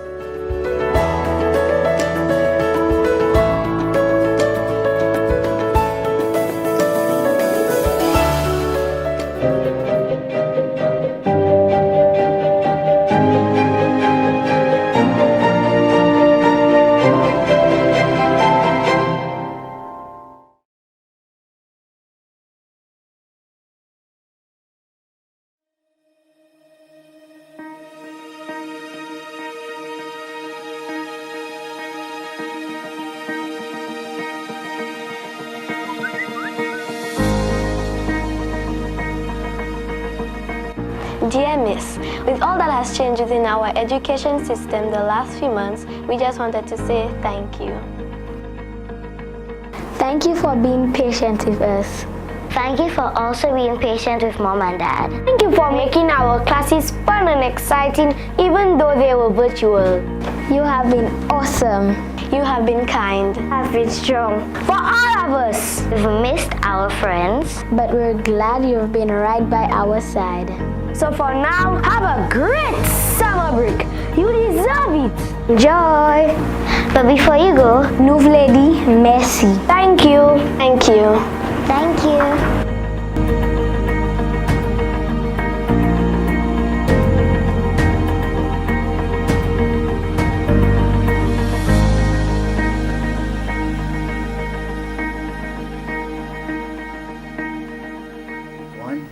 Thank you, masters. I think we appreciate that when we say excellence is our hallmark, that we're not just talking, but we're also being very meaningful and accurate in our interpretation and designation of you, members of master classes. We want at this time to invite the Mico University College singers to come and share with us a medley of folk songs.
Thank you, the Mico University College singers. Thank you for your songs. Now, one of the features of Jamaica's educational history is that we have been led by quite capable and competent ministers of education across the years. These individuals at the policy level have made significant contributions in the execution of the various policy positions, and we all agree that we have benefited tremendously from their service. At this time, we will be receiving from them their contributions to this forum. Let us hear.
journey down memory lane. Wow. Thank you to all those who have served in the capacity as Minister of Education. And as you have seen, some of them you may have even forgotten, but we truly thank them. Servants truly to the people of Jamaica. Now, this is a Saturday, and we are not normally in these conferences. Some of you might have had your routine disrupted. I hope nonetheless that you were able to have your pumpkin soup or your vegetable soup or your red pea soup and make sure some of the tail in it. But whatever your preference is, we appreciate you. We want to thank the Jamaica Teaching Council for organizing the Forum on Innovation and in Teaching. This has truly been an incredible journey. At this time, we want to acknowledge the Heart Trust NSTA, who will now be facilitating expositions for our benefit. Please. I am Janet Dyer, Managing Director of the Heart NSTA Trust, a renewed and repurposed organization that is positioned to track the life cycle of Jamaicans and support their training needs at all stages. Over the years, since Heart's inception in 1982, Jamaicans from all walks of life have become accustomed to us providing skills training and equipping persons to meet the demands of our labor force for certified skilled workers. While we remain true to that mission, our mandate has now been expanded owing to the successful conclusion of a merger with the Apprenticeship Board, the Jamaican Foundation for Lifelong Learning, and the National Youth Service, signaled by the passage of the amended Act in December 2019. The renewed Heart is now poised to play even more significant role as an economic driver and a total training entity for all working age and retired Jamaicans. With this in mind, our rationalization process will ensure that all programs are aligned to the demands of industry, with a view of seeking to guarantee that when persons are trained, they're able to enter into jobs instead of completing training and being unable to find employment.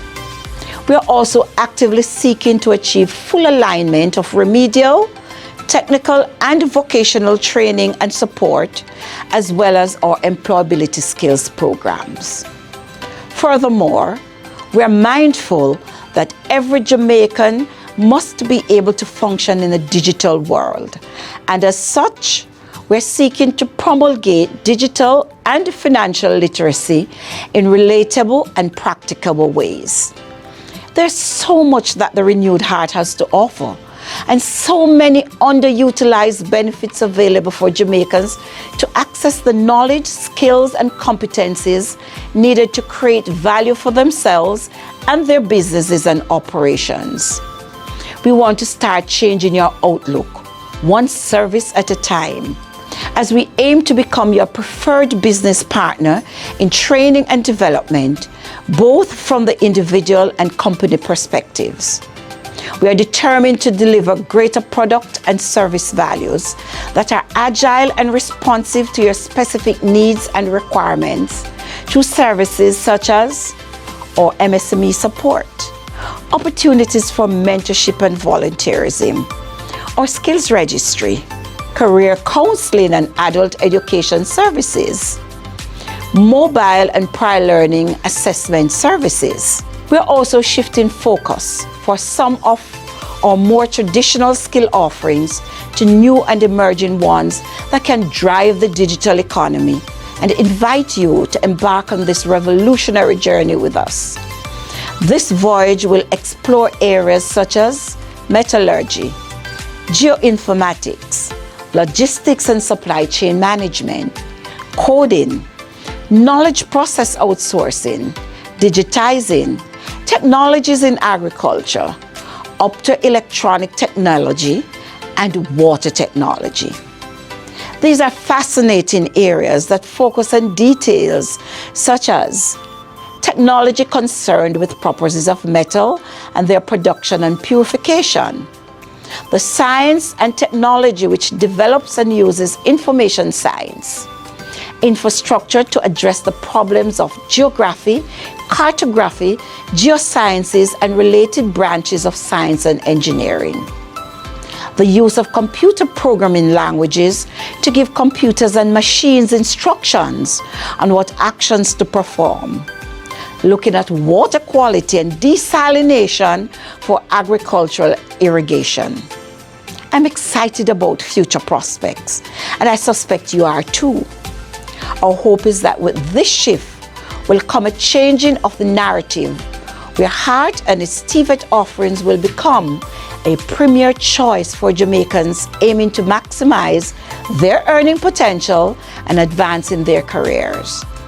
Heart is here to serve you, but we need you to take that first step and make contact with us to begin the life-changing experience. For more information on our products and services, as well as how Heart can help every Jamaican achieve meaningful goals, you may visit our website at www.heart-nsta.org or reach out to us via our new and traditional platforms, whether by phone, internet-based options, or simply visiting one of our locations in any parish most convenient to you.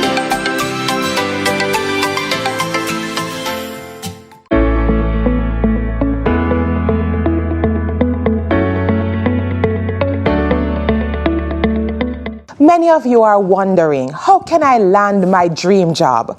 How can I grow in the job that I'm currently in? Well, welcome to the Keys of Unlocking Employability Skills. We're going to be discussing all you need to do well in the world of work, all you need to grow and develop and harness the skills that readily await you. So the question then is, are you employable? If you're not too sure, then I will navigate you through the journey of employability skills. What's our objective? We're going to be showcasing all the skills that employers are looking for and how it is that you can grow and develop. Whether or not you are not working or you plan on navigating the employment landscape, you will be able to succeed if you apply all these skills. So we're going to be reviewing and analyzing your personal attributes. What are the areas that you need improvement in or even to strengthen? Then we're going to demonstrate how your employability skills can help you to Plymouth in this world of work.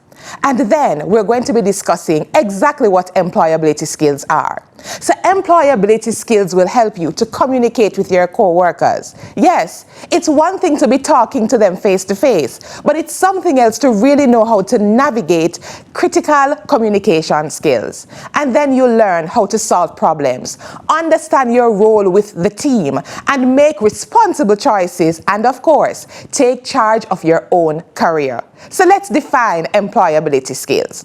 So the employability skills are non-technical skills which contribute to an individual's effective participation in the workplace. It is also a set of skills and behaviors that are necessary for every job. Employability skills, therefore, are sometimes called soft skills, but in this case, they are core skills, they are foundation skills, and they are work readiness skills. The International Labour Organization defines employability skills as the skills, knowledge, and competencies that enhances a worker's ability to secure, retain a job, and to progress in that landscape. Employers are always searching for the best. And if you want to be that best fit, you have to know what employers are looking for. So in addition to the skills that you may have, specifically a welder, a carpenter, a mason, you have to be able then to navigate what it is that employers are looking for. So having employability skills can help you get the job. And yes, employers interview thousands, sometimes hundreds of thousands of people daily, all with the effort of finding that golden one. Is that golden one you? So many persons believe that an employer wants somebody who is competent at their craft. This may be important, but the truth is, research has shown that employers want persons who are problem solvers, who are critical thinkers, persons who can communicate with each other, persons who are able to use their initiative to get the job done. So now I want you to watch a video, and this video will sum up perfectly exactly what employability skills are. So, you reckon you're pretty smart, eh? Top of the class, the next big thing? You probably think you've got the skills to pay the bills. Well, think again. It might surprise you, but getting a job isn't all about your grades. I mean, sure, they're important, but you're gonna need some other skills too. You may be the best writer, mechanic, scientist, chef, or rapper, but all this talent amounts to very little if you don't work well with other people. Some of the must-have professional qualities I'm talking about can be as important as exam qualifications. These are called the soft skills, and if they aren't up to scratch, you might just be limiting your chances of success. But don't panic. Everyone has some form of soft skills. There's growth mindset, resilience, communication, critical thinking, and emotional intelligence, to name but a few. While hard skills are measurable abilities such as science, languages, or maths, soft skills are the important general qualities that make you a good employee.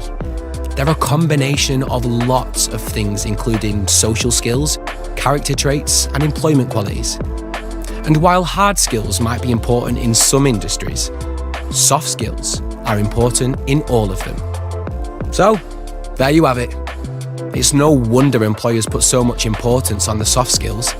They won't just help you land your first job, but wherever you want to work in the future, they'll definitely give you a head start. So some specific skills that you must have seen while watching the video are: 1, communication skills, teamwork, managing information, self-management, problem solving, interpersonal skills, lifelong learning, and of course, deportment. So let's delve a little bit into what each of these are all about. Problem solving. Daily we are faced with different challenges, things that we must be able to navigate.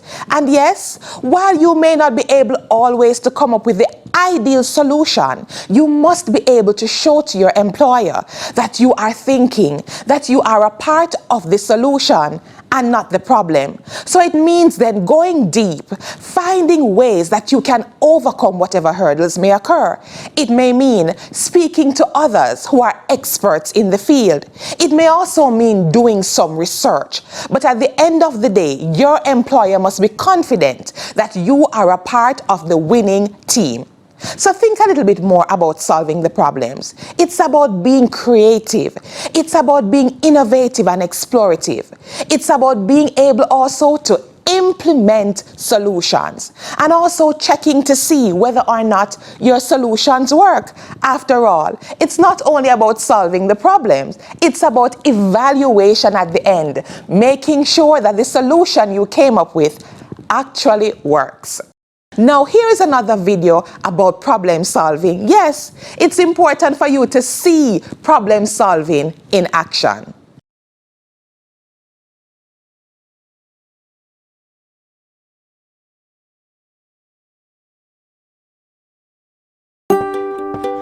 They say that if life gives you lemons, make lemonade, which only really works if you like lemonade, but they've got a point. Life's full of its little problems, and if we work out a way to solve those problems, we can stop worrying and get on with things. You might be nervous about your next exam, or about getting a job, or if your cat's getting enough exercise. Whatever's bothering us, problems are easier to solve if we break them down. Start by sitting back and just looking at it. What is the problem? Sometimes just seeing what it looks like is the best place to start. Then break it down. Everything looks scary when it's whole, but putting it into manageable chunks makes things much easier. When you can see all the parts, look for patterns. Things that keep happening can often be the cause of the problem. Remember to think freely. At this point, step back and keep the big picture in mind. When you think you might know what's wrong, try a few solutions. You've got nothing to lose by seeing what works and what doesn't. Lastly, evaluate. How did each solution go? Which one should you take forward? And that's it. Just 6 steps that can help make solving a problem much easier. So next time you get lemons, try this.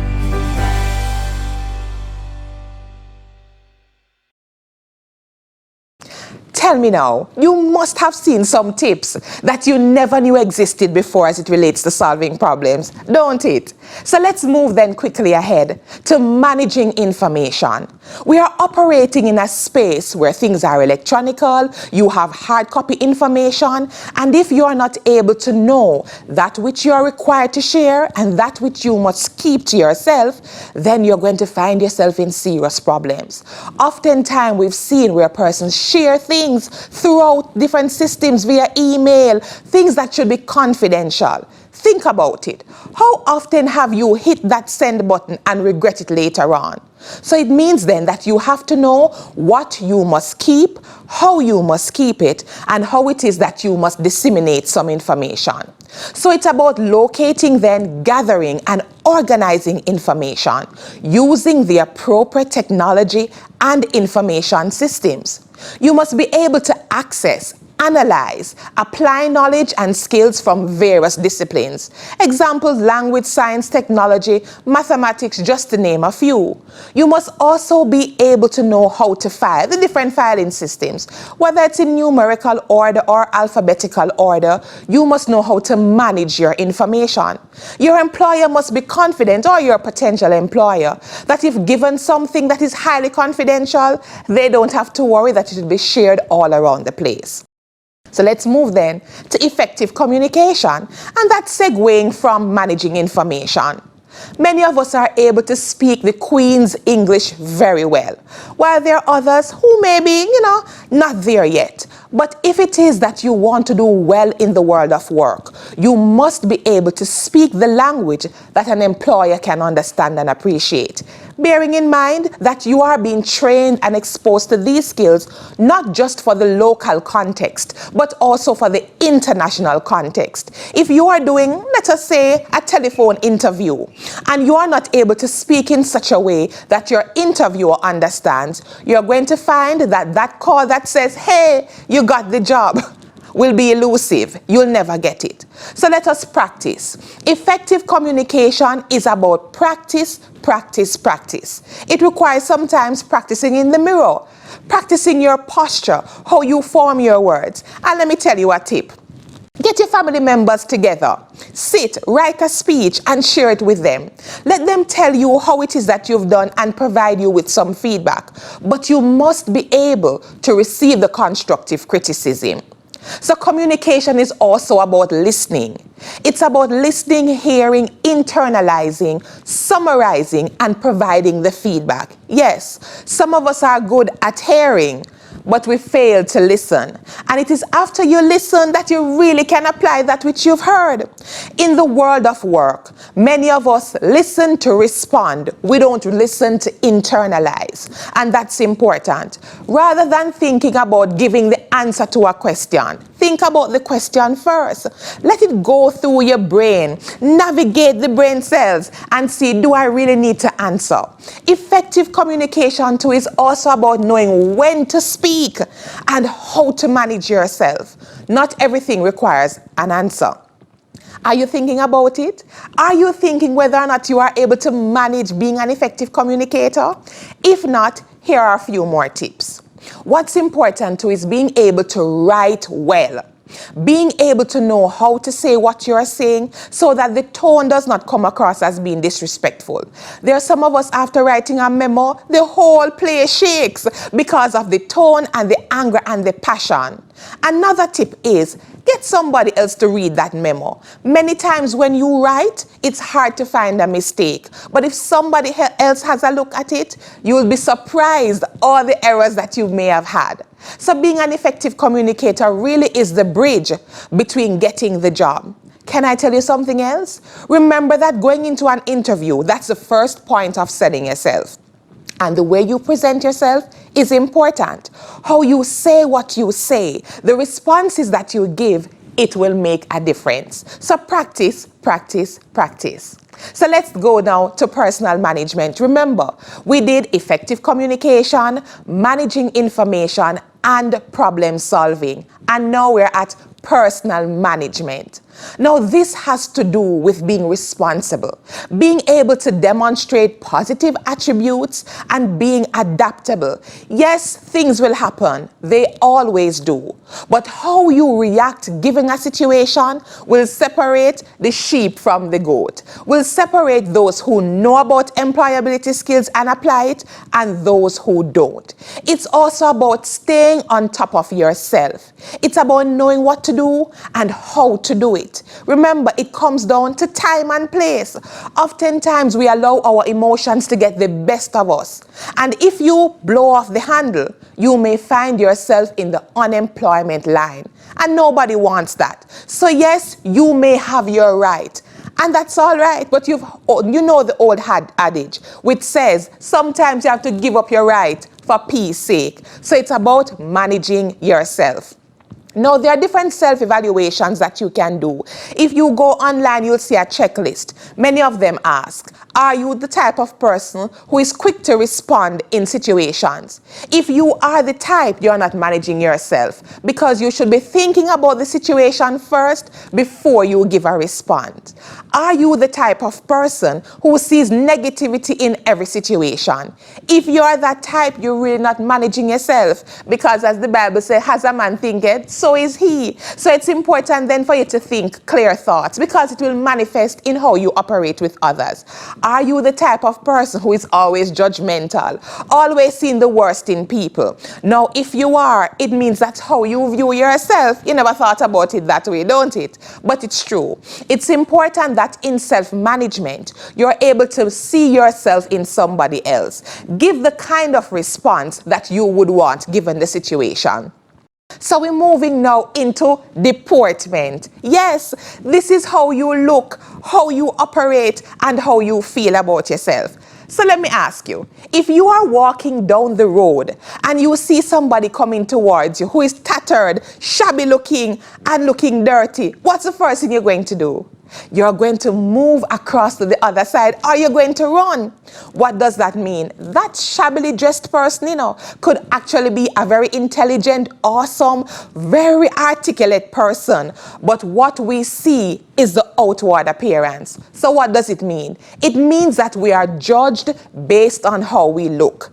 Even before you open your mouth to show that you are an effective communicator, people are judging your appearance. It means then that you must always strive to be the best looking person you can be. And it's about from your head to your toe, making sure that you dress the part.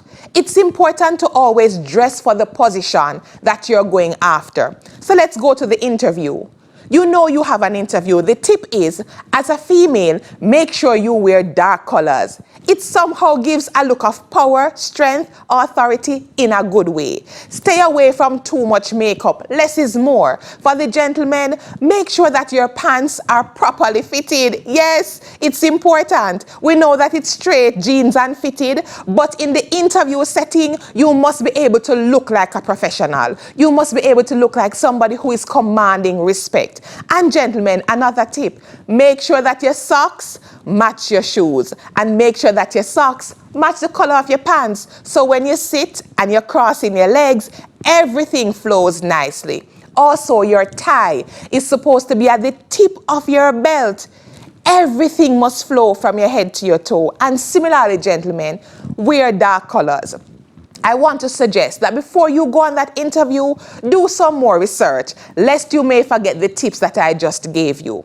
It's important too that your hairstyle is one, ladies, that is not flamboyant. No fancy colors and dangles and bangles in your hair. And make sure that the earring, if you choose to wear one, just one little knob, so nothing is distracting from the awesome presentation that you're going to make.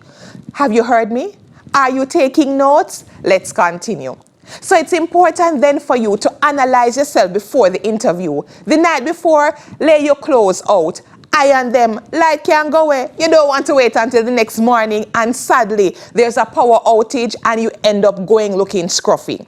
Lay your clothes out, put everything down, and leave out early, because deportment also has to deal with punctuality. We are judging you based on how you present yourself in every way, shape, or form. Can I give you another tip about deportment? Treat everybody well, from the security right up to the CEO. Yes, deportment is about how you deal with people as well. Everybody has a role to play in you being an absolute awesome person. And that security guard that you overlook is the person safeguarding you on the inside. Why would you want to treat that person shabby? And the reality is, how you treat others is a reflection on who you really are. And you want to leave the best impression. So let's get to teamwork. You've heard it. Teamwork does what? It makes the dream work. And it's true. None of us can achieve success by ourselves, which is why this presentation is so important. Employability skills will help you, but you needed to watch this video to know exactly what you needed to do. So still, it's teamwork at its finest. So teamwork is all about the attributes needed to contribute productively. You're in your house. I know you're not doing things by yourself. You should be getting help and giving help. That's teamwork too. You'll be better prepared to add value to the outcomes of a task, project, or team when you can work with others. Yes, we know that sometimes it's very difficult to work with other people. But if you're able to manage yourself, if you're able to problem solve, if you're able to effectively communicate, then it should be a walk in the park. And even if it's not, still continue to do your part to be an excellent team member. It's also about participating in projects and tasks. Every day, in every way, we have to demonstrate teamwork. I'm sure this video will tie in all the attributes of a good team member and a bad team member. Watch it.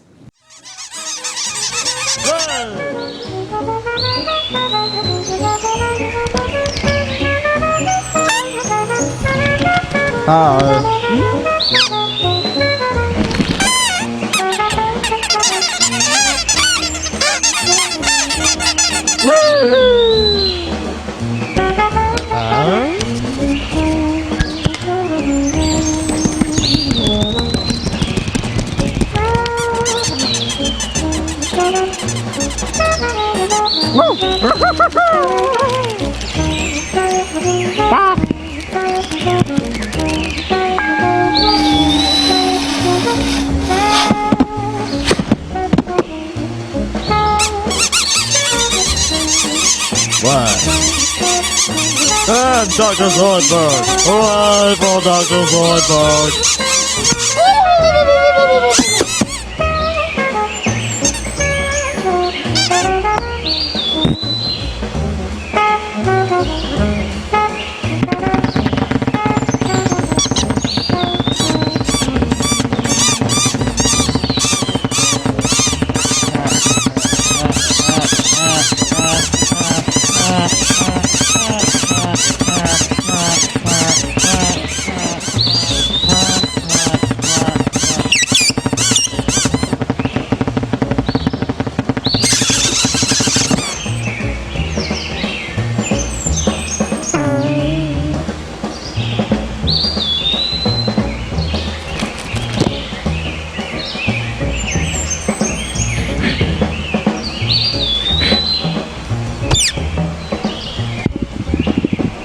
Huh?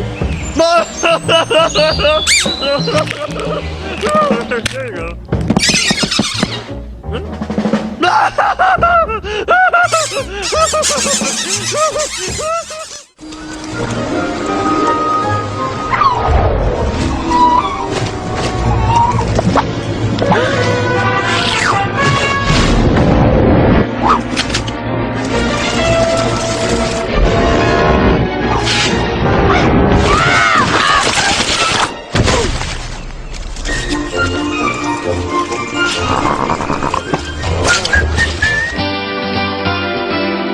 Tell everybody I'm on my way. New friends and new places to see. With blue skies ahead, yes, I'm on my way. And there's nowhere else that I'd rather be. Tell everybody I'm on my way. And I'm loving every step I take. So you saw the video on teamwork. Are you thinking about whether or not you're a great team member or not? If you hadn't, then watch that video again. I'm sure you can find it on YouTube. And there are other videos to support how important teamwork is. Remember, no man is an island. No man or woman stands alone. We all need each other. So we're out to interpersonal skills now. You know what that is? Yes, how you relate with other people. And from we started in managing self to effective communicator, you'll realize that everything ties you to somebody else. From the interview to your exit interview. So interpersonal skills are about being friendly and polite. It's about respecting your supervisors, your co-workers, and every single person. It's about responding appropriately to customers' requests, asking for feedback, taking constructive criticism, and being able to resolve conflicts calmly and appropriately. The loudest drum in the stadium does not have to be the best playing. So if your intention always is to show your force by being loud and knocking the desk and being commanding, it means that you don't know how to manage yourself. So let us dig a little bit deeper now into interpersonal skills. Think about it. Have you been in situations where a person said, boy, you're not nice to deal with, you know. You're not nice to work with. Were you in a group in college or university or in high school where persons felt you were just a terrible team member? You were not open to advice and constructive criticism. Well, guess what? Start doing some introspection. It means you need to develop your interpersonal skills. There are many persons who, when they see the boss or the supervisor, they are the brightest and nicest person ever. And as soon as the boss turns their back, they are back at it at being terrible. You don't want to be that person. Your co-workers have to respect you just as much as the boss does. I mean, think about it. You're working with these persons every day, and if they don't like to be in your presence, it's time for you to think about how you can improve yourself. So technology. Yes, technology is an employability skill. And why is that important? In today's day and age, we have smartphones, we have different apps, we have classes that are done online, we have everything that is guided by technology. You can pay your bills online, you can do courses online, you can even talk to a doctor online. That's the day and age that we're in. And as somebody who is in the field of technology, I can tell you, it makes my life easier. So if it is that you want to grow in your job, the dinosaur mentality just won't work. Snap out of it. You have to be able to navigate the technological space. It means you must be able to use the computer. Yes, it's more than sending emails and receiving emails. It's about being able to do different things, go on different systems, and it will make your life easier once you become comfortable. I must admit, sometimes it's a little bit difficult to navigate, but once you get the hang of it, life will be better for you. And you want to show your employer, your co-workers, your supervisors that, listen, when it's technology, I am current and I will forever remain relevant. So think about it. You don't have a computer? Invest in one. You'll need it. You don't have a smartphone? Get a smartphone, eventually, of course. But you'll realize that that technology will help you to get information at your fingertips. So lifelong learning. Yes, every single day we get up, we learn something, whether what to do or what not to do. But even in the grave, you learn something, whether there is an eternity or not. So why should you then believe that you must be stagnated? No, a truly lifelong learner is one that is open to different opportunities and avenues to grow and to be successful. It's about learning and wanting to understand new things. It's about picking them up quickly too. It also involves taking on new tasks in unconventional ways. You don't always have to enroll in a course to learn something new, though that is good. It's about job shadowing. What is job shadowing? It's finding a position that you have an interest in, expressing that interest, and observing the ins and outs of that position to see really if it is something that you can step into. It will also show your supervisor that, hey, he or she has an interest. It's about exposing yourself to new skills. I did mention before about signing on to new courses. Believe it or not, there are different ways to expand your horizon. Different videos, tutorials online where you can learn how to do makeup, how to do your hair, how to plant a crop by hand, how to service your car. Everything is there, but you have to be open to learning new things. I want to suggest too that if you are a mature employer, yes, you can learn some things from the newbie. The newbies many times come to the table with new insight about how you can do things. Yes, your way may be a good way, but there may be other ways to get the job done and even better. And who only wants to know one route to get home? Wouldn't you want to know whatever other street you can go on as a choice? Yes. So learning new things puts you in the driver's seat always. So there are some additional employability skills that we're not really going to get into, but I want to share them with you too. Professional etiquette, financial management. As a potential employee, current employee, or even a CEO, we must be able to manage our finances. Guess what? Now more than ever. We must be able to know what is important to spend on and what we should save on. It's not about what you earn, it's about what you save. Also, effective customer service. Many of us tend to shun dealing with our co-workers in a very good way. No, they are our internal customers, and we must be able to show them the same courtesy, kindness, and friendly smile that we would give to an external customer. Social media management. Now this is serious, especially for the young people. You have heard about many persons who have been exposed and embarrassed after posting different pictures and quotes and statements that come back to bite them. You have to manage yourself. Whatever you post is there for eternity. Think before you post. Whatever you are sharing, would you want a potential boss to see it? In today's day and age, many employers go on your social media platform to see exactly what you are promoting and to see whether or not you are somebody that they want on your team. So think before you click. Yes, think before you post.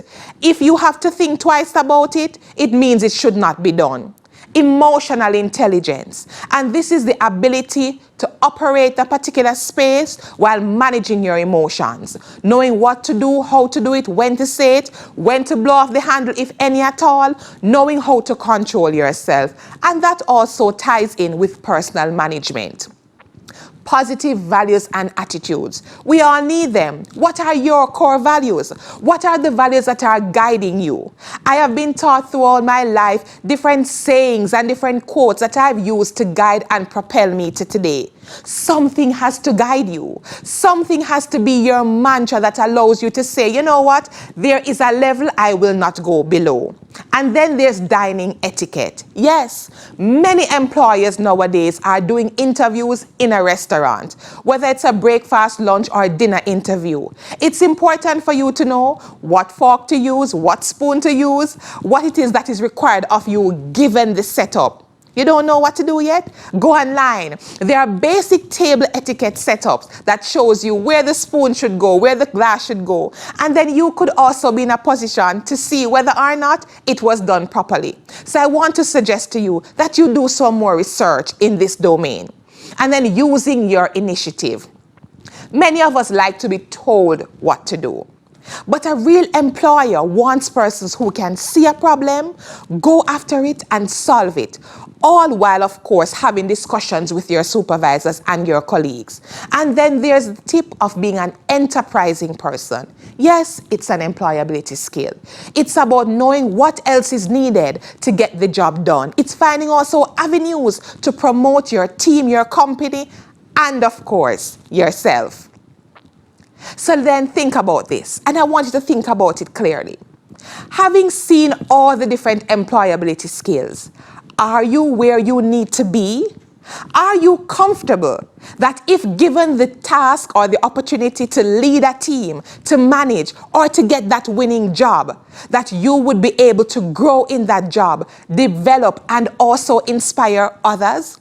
No matter where on the employment ladder you are, having the requisite employability skills will put you in a position to be successful. A lack of employability skills doesn't just affect individuals who might struggle to find and succeed in the employment domain. A soft skills gap also impacts negatively on organizations struggling to recruit and retain the employees they need to drive their business forward. So employability skills are what? They are the skills you need to get a job, keep a job, and to grow in the job. So this has been Unlocking the Keys to Employability Skills.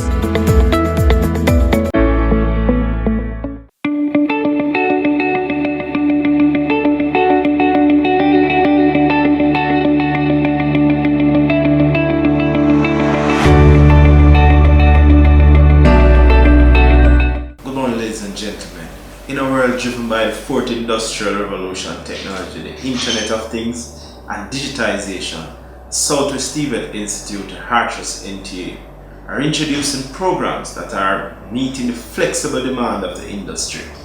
Today we're going to look at snippets of activities and teaching strategies in one of our institutions, and we'll be looking at programs such as robotics, optoelectronics, electronics and electrical technology, all of which are changing the game in the manufacturing engineering industry today.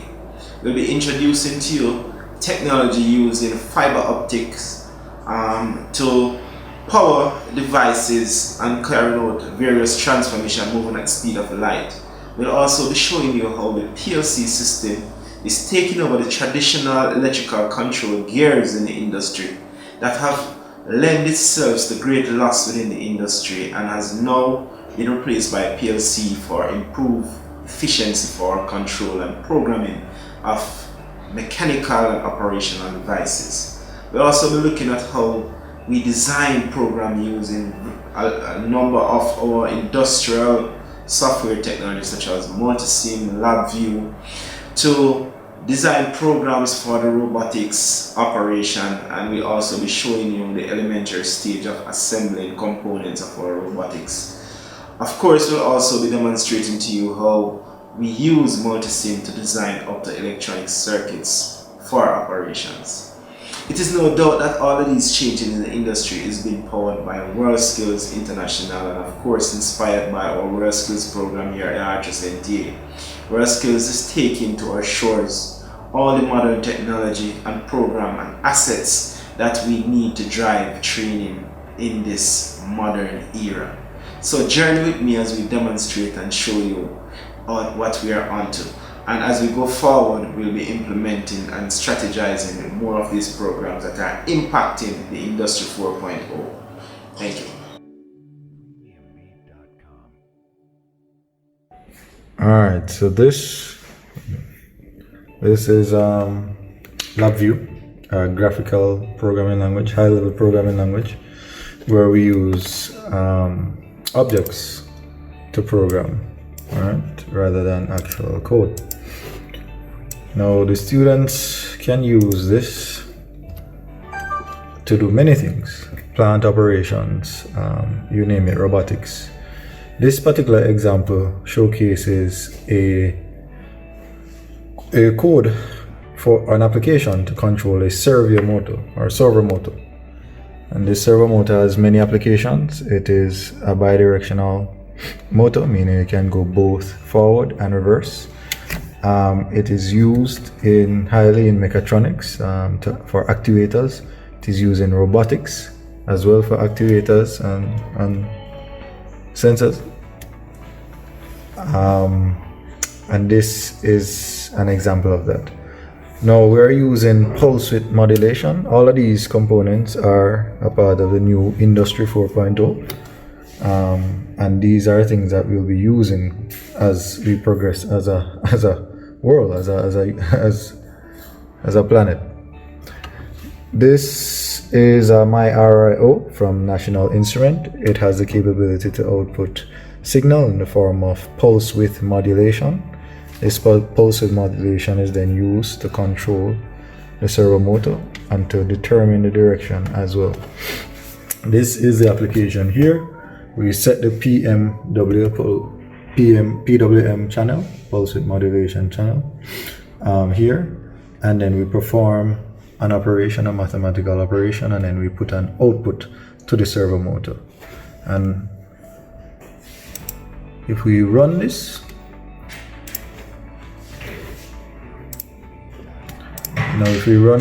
we see here, this software also gives us the graphical tools necessary to control the servo motor. And if we wanted to go forward, we can adjust the position. Sorry.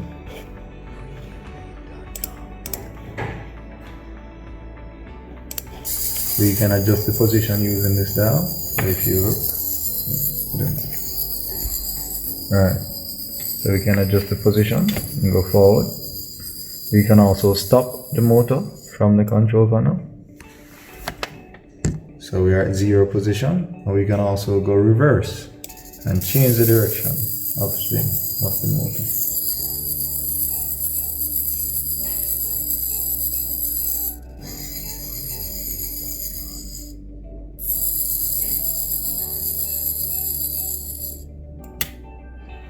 This particular servo motor is used for our robot, in terms of our robot, in terms of our course delivery. We use this to demonstrate different functions, such as moving a camera. We may mount this camera on the robot and want to move it up and down. So we use that on a linear guide system or a linear motion system, such as a rack and pinion or lead screw or belt driven or chain driven system. We can adjust the height of this camera.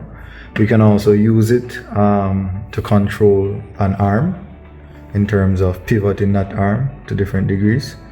And as a part of our overall delivery, we do all of these in the sense of programming the servo motor and connecting it up to the RIO and actually interfacing with it via the LabVIEW software.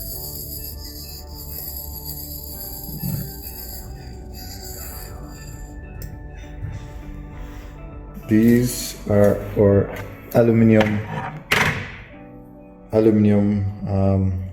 metal rails that we use to assemble the base and the structural components of the robot. They are so designed as to be easy to assemble. The holes match up perfectly and enable you to perform to create different structures, different type structures. We also have our DC motors for high torque. These are preferred over the servo motors because they have a higher amount of torque. We also have our Omni wheels, which can go multiple directions. These allow the robot to move diagonally, and then we can also move forward and back. We have our battery pack as part of powering our wheels. We can power them simply by connecting them.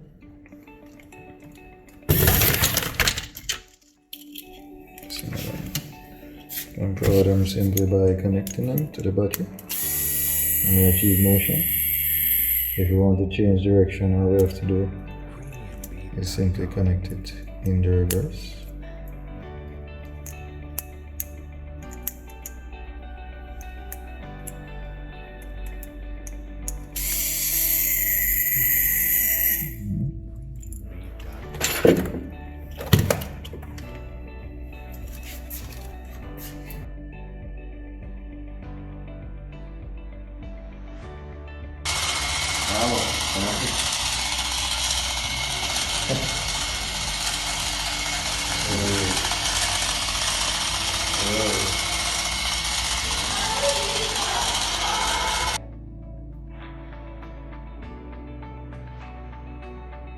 Okay, now what we are enabling the trainees to do is to build a thermometer.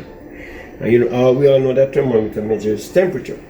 So what we are doing is building the analog side, meaning we are detecting the change in the temperature of the body, converting it into some electrical signal, And then from the electrical signal, we're going to reconvert it into a digital signal. So if on this board here, the trainer board, is the analog. Here's a little sensor. Here's a little sensor here. That's him. And he can measure up to 150 degrees C. Up to 150 degrees C. Oh, and that's degrees Celsius. Celsius, right. Celsius. Now, having said that, we can use, this is the analog side. This is finished. And we are now in the process now of doing the digital side. So we're going to take the information from the analog and convert it into digital and have it displayed. So when you hold it or you put this on your arm or in your hand, I can actually display the temperature. The temperature on the display. So again, in the wider world, a lot of thermometers are in the public. It gives the opportunity to the student to repair them and to be able to understand how they work. And this will enable them to, be able to be good technicians, repairing thermometers, ventilators, all kinds of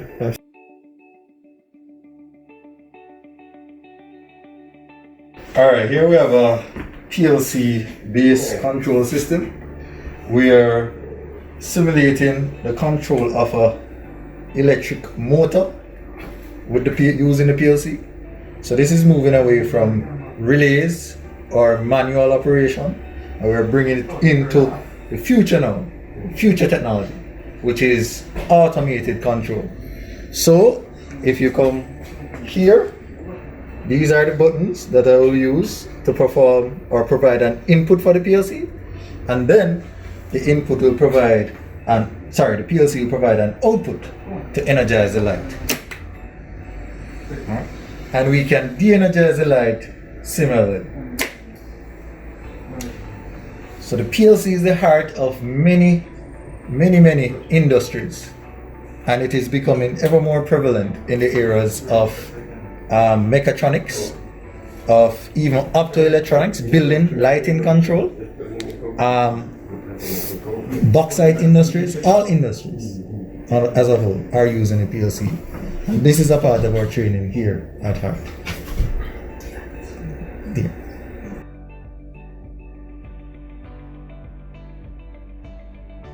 Alright, so here we are using the Multisim software tool, which can be used to design and simulate electronic circuits. Here we have an electronic circuit that has an abundance of use. Right, we're controlling an LED light. Right, LED lights are abundant in optoelectronics, the industry as a whole, and we are controlling an LED light based on certain sensory inputs. So this, for example, could be an occupancy sensor, and this occupancy sensor could trigger when somebody enters the room and the light is on, and then when somebody leaves the room or different conditions, the light turns off, right?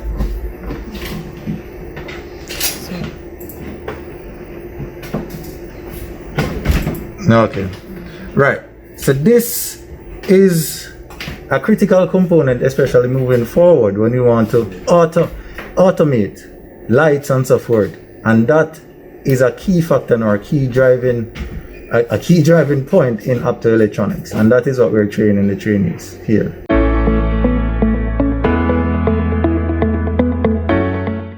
Now, hair braiding goes way back in history, and today I'll be showing you how to do 3 different techniques in hair braiding, which includes cornrow, rope twist, and plait. After you've learned these techniques, you are on your way to perform almost any style of your choice. But before we go into that, there are some simple ground rules that you as a hairstylist must perform. One such rule is consultation. Now, what is a consultation? Consultation is really having a one-on-one discussion, getting to know your client, and also meeting the client's requirement. Now, today, after you've done that, you move straight into your analyzing of the hair and the scalp. Why would you want to do that? It is important as you want to know that the hair is in the right state and also that the scalp is in a right condition to take on the braiding service. What is it exactly that you're looking for? You're looking if the hair is dry and brittle. You're also looking for the scalp if there is any abrasion on the scalp, any form of fungus such as ringworm on the scalp. If the client is suffering from traction alopecia, which is constant pulling on the scalp. Also, if the client may just have a baby and the client is going through postpartum depression and the client is losing their hair. Now, these are some of the things that you have to take into control before you move into your braiding service. Once you have done that, analyzing the hair and the scalp, then you want to make sure that you have the right tools and implement to carry out the service. Some of those tools will require you to shampoo the client's hair. Yes, you must shampoo the client's hair before a braiding service. Why? In order to remove any dirt or grease or debris that is on the scalp, so it is clean and nice to accommodate the braid. Once you have done that, then you select the combs and the tools in terms of your shampoo combs, your styling combs, and also the braids that you're going to use. After you have done that, then you move into the service. Now, I am going to start off with doing a simple cornrow technique. Now that you have mastered how to consult and how to analyze the hair and the scalp. Now let's go into it, and I hope you're ready to do all of these services. Now the first thing I'm going to do, I'm going to get my braid. A nice pack of blonde braid which I'm going to use so you will be able to see what I'm actually doing. So I'm removing my braids from the pack. And of course, depending on the size and the length that you and the client come in agreement with, that is how you're going to cut the braid. Now, if the client said normally they use like the shoulder length, back length, or buttocks length, then it determines on you and the client where you want the hair braiding to stop.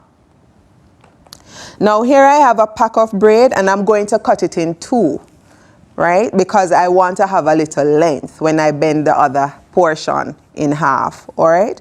So here I have my scissors, my half-inch scissors, and I'm going to cut right in the center of my braids.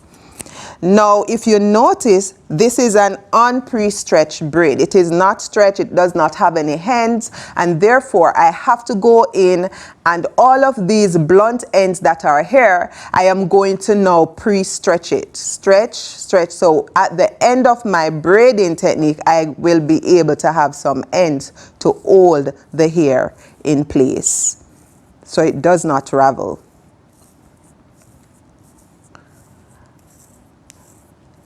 So yes, these are some of the techniques that the hairstylists have to do in order to have an effective braiding service.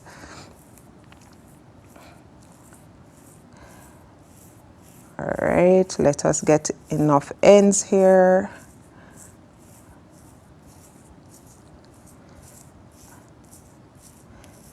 Here we go, almost there.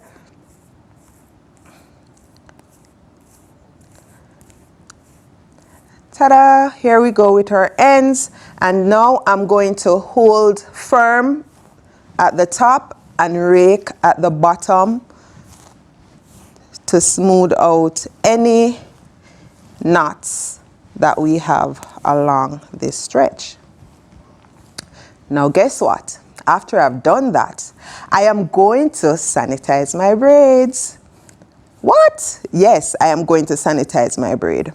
Reason being to prevent any bacteria that is on the hair, such as fungus or dust or dirt that is there. I am going to sanitize all of this.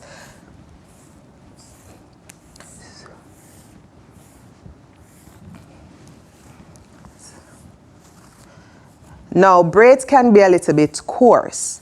Now, once you put the alcohol on it, on the hair itself, it will evaporate. So don't worry, the hair won't remain wet, all right? Once you would have done that, then we move into proportion the braid to, let's get this out of the way a little. Put that right there. So we are going to proportion the braid for the cornrow. Now I'm going to start off showing you how to do an invisible cornrow.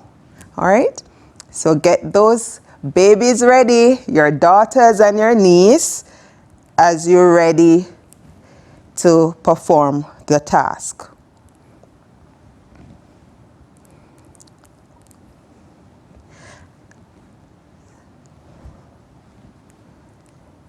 And proportion is important. It is very important in hair braiding. You don't want to have some part of the hair looking thin and some part looking very thick. So you want to have a balance throughout your hair braiding. So if you notice when I'm proportioning the hair, there are different sizes that will take me along the strands of the braid. So this will give me at least 1 or 2 cornrows. All right, let me just stop right here. What I am not using, I'm going to create a knot to secure my hair to prevent it from falling all over the place. So control is also very important.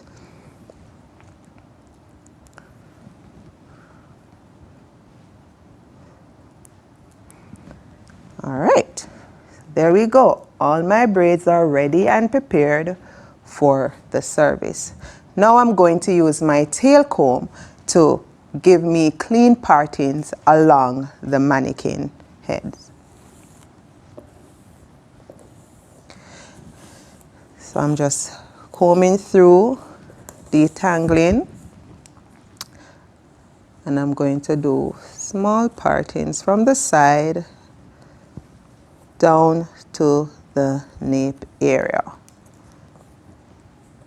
Remember, again guys, you must communicate with the client. If the size is right, you do a simple one before, a simple braiding technique before, you move into the full head braiding. Don't wait until you complete the braid, then you're going to ask the client if that's okay, right? You and the client must have an agreement so you don't have to be pulling out the entire head and the client is dissatisfied and you have to start all over again.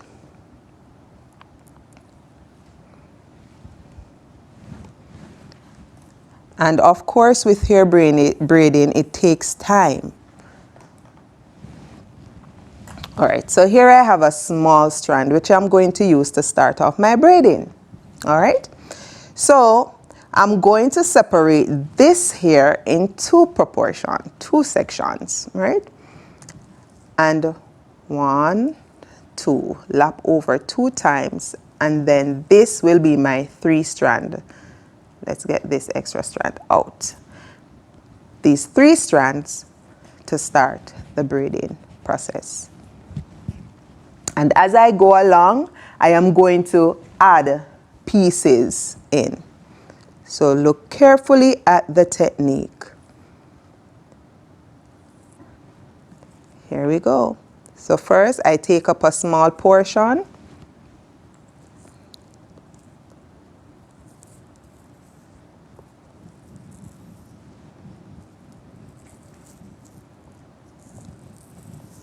And I'm just doing like 3 or 4 cornrow along chains before I start adding it. All right. Look at that already. All right. So now I'm going to start adding. So you use your ring finger and your pinky finger to help you control the braid. So here we go. 1, we release the one from the pinky. 2, and bring around. While the other strand rests on top. We go again between the pinky and the ring finger. Go around. 1, 2, receive. Let's do that again. And it depends on how fat you want your braids, then you start adding the thicker portion. Of course, I want to start building the body of my braids, so I'm going to go 1, 2, and add. Now, as you notice, you're not seeing where I'm adding the extension, which is very important.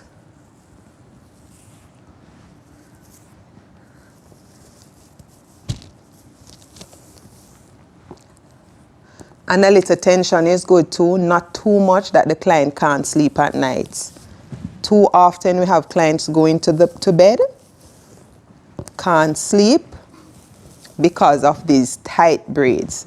And remember, I told you before that constant pulling at the scalp can create traction alopecia. And if you notice, you have a lot of females these days sporting hairlines that are not so wonderful. So you want to maintain the integrity of the client's hairline. So as you go along, ask questions. How are you feeling?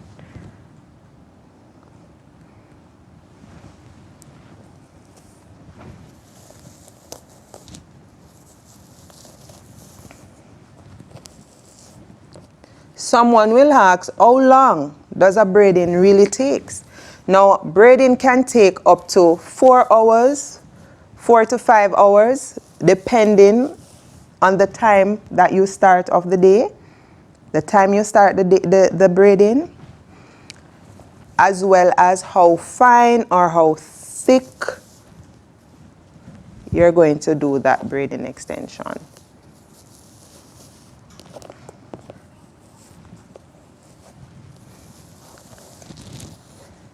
All right, and of course it's going to require you doing some bending a little bit, especially when you reach to the nape area. If you cannot bend, just ask the client to tilt the head forward a bit. There you go.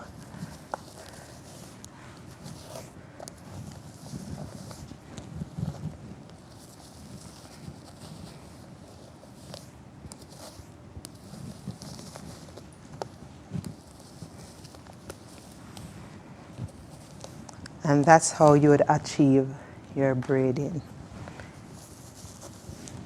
which is cornrow. You're going to now change the position of your hands. Now, a lot of times also, when persons are braiding, the ends of the client hair plays a very important role.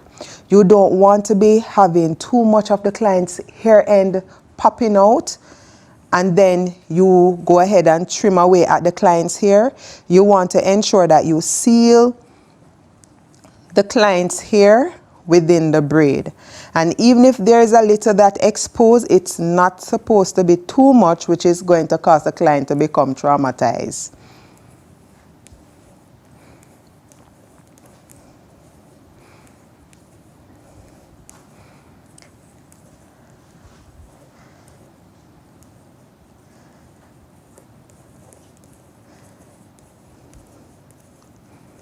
And there we go, finishing up with the plait. And if you notice how my ends are nice to secure the ends, so there will be no unraveling of my braids. It will keep in place.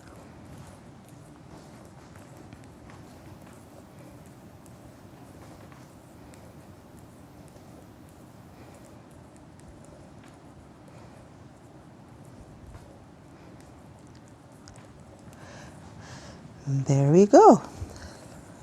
Look at that. And this is how you demonstrate, you would achieve your braiding for the cornrow. Now we're going to move in to our plaiting techniques, and I hope you have mastered the hair braid, the cornrow techniques. So here we have the cornrow. Now on the right side of the head, I'm going to demonstrate the plaiting technique, which is going to incorporate 3 strands just as the cornrow. And once you can plait, you can braid.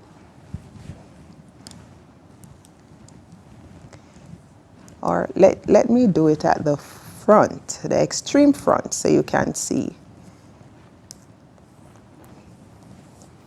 All right, remember again, if there's too much hair, you use your section clips or a rubber band to control the hair.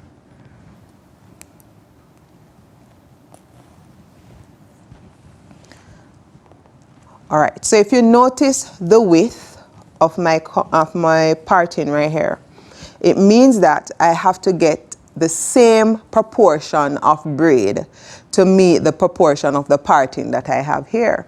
Now, a lot of times when we are plaiting, we always have the starting of the braid about to here, very thick, and then when we go down here, it is fine and thin. We don't want that. We want everything to come out to one length and looking natural as possible. The only area that must be tapered is coming down to the tail of the plait.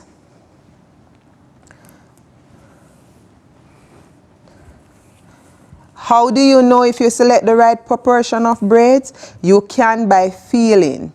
Right? So the weight of the hair to the weight of the braid is very important. All right, so this can take a little piece more. Right.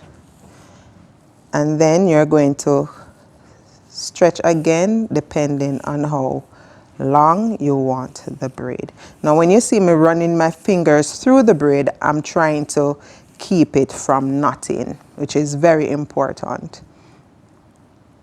So here am I going to separate the same thing and do my crossover one time. Right? Here we go. So with the 3 plait braids, you have knotless and you also have the under braid, which will give you a bump on the top. Today I'm going to go under, which will give you the knotless technique. All right, so here we go. So with this, I'm going to separate the hair in 3 proportions. 1, 2, and 3. And the braid in the center will be positioned in the middle. So the center piece will be falling over the middle proportion of the braids, and then the 2 sides will go right and left. Now, in manipulating the plaiting technique, there is certain things that you have to understand about the fingers in terms of the pinky, the ring fingers, the middle finger, and the index finger and the thumb. Once you manipulate where the hair should be, then you're good to go. And here we go. I'm going to demonstrate that for you. So holding off the hair, if you notice, the hair is between my ring finger and my middle finger. And then my thumb, which is not occupied, is going to be my receiving finger to hold the middle proportion of the hair on top.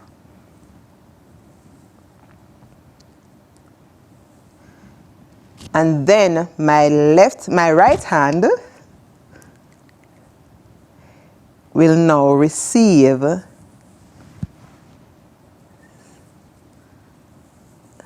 and it is going to be positioned the same way, and then I'm crossing over.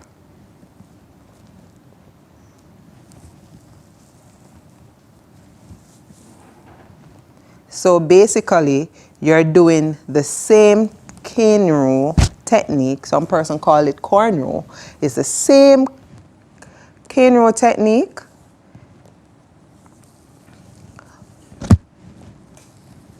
Yeah, growing up in the days, your grandmother used to say cane row or cornrow. And there you go. Once you've done that, You change the position of your hand and the plaiting technique still remain. As you cross over, you put back the hair between the ring finger and the middle finger. Your receiving fingers, which is your thumb and your index finger, will receive as you go along.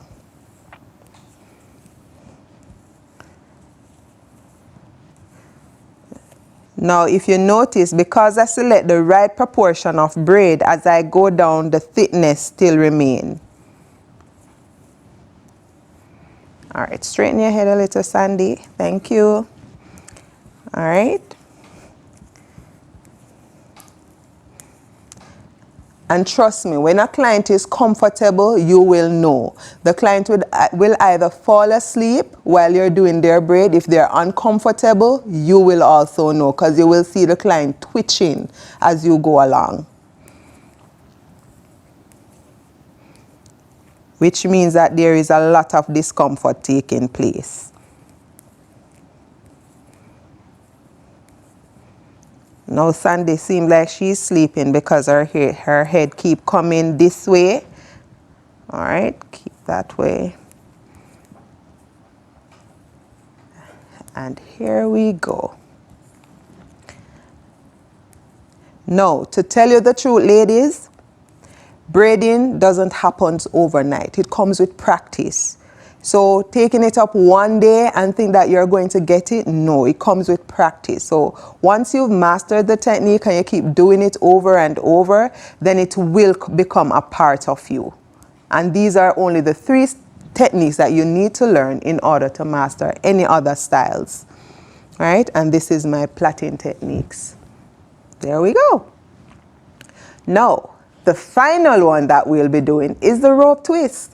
Now, a lot of persons have challenges in roping from the root. I get that a lot. Now, today I will be demonstrating to you how you can achieve your rope twist from the root.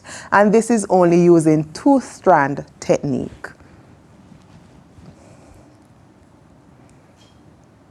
Proportion is still important to the amount of hair that you're going to add. And this again, you need to come into agreement with how thick or how thin the client wants the hair braiding. In terms of fine or medium or large braids, you need to come to agreement with the client. And sometimes hairstylists treat the system.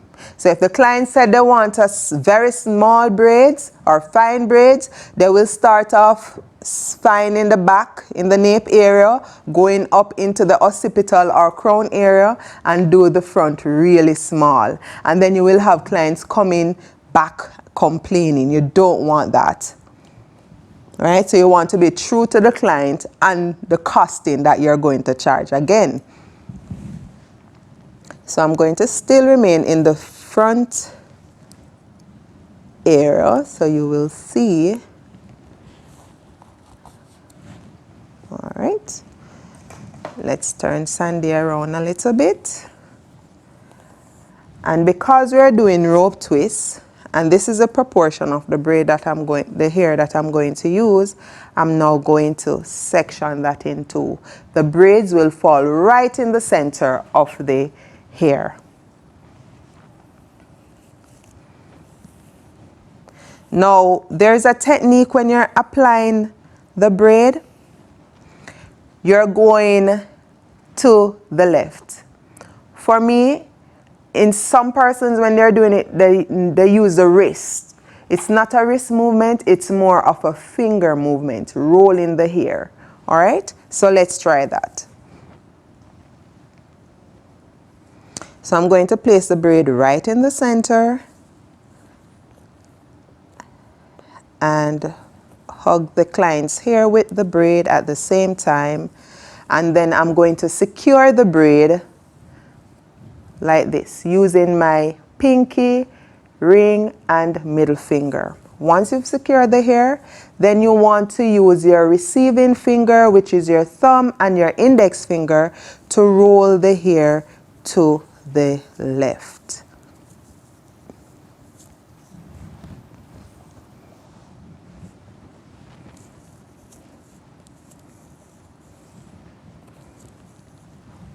Now, when you roll the hair to the left, you want to ensure that at the root, there's a little coil. So if I should bend my hand, there is a little stiffness. The root is stiff, right?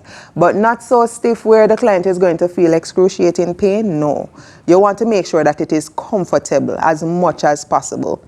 Right? Then I'm going to use my middle finger on my left hand to help support me in turning the hair to the left as well.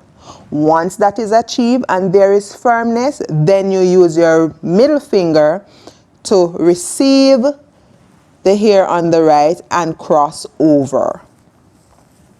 So once you're crossing over,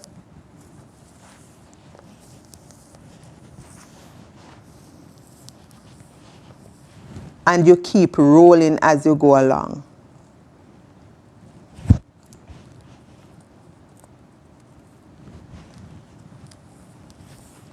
And with this, you want to ensure that your client is comfortable.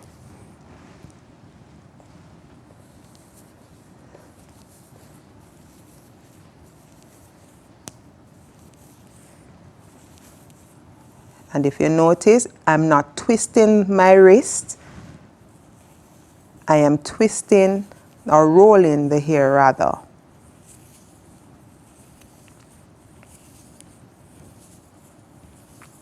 The aim is you don't want to twist your wrist because over a period of time you will develop carpal tunnel syndrome. So you want to have the wrist as calm as possible.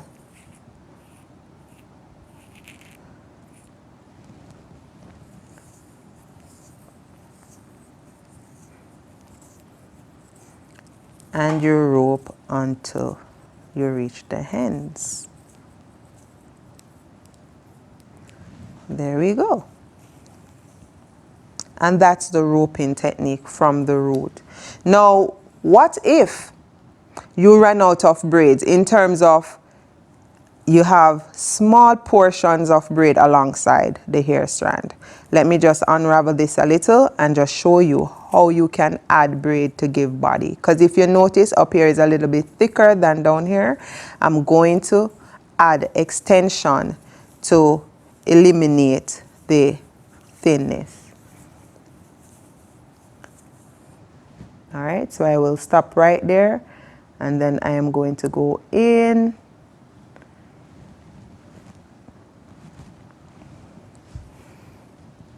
All right. Again, proportion is important, so you want to make sure that you select the right amount of hair. And you add it in between the two strands, and then you're going to roll. Continue rolling, rolling.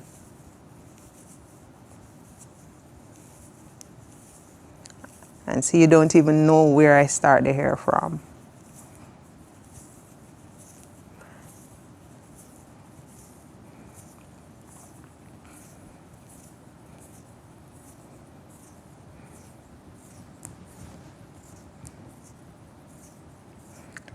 And then the hair will become have a little bit more length.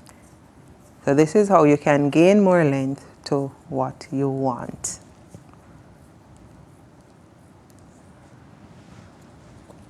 And here we go.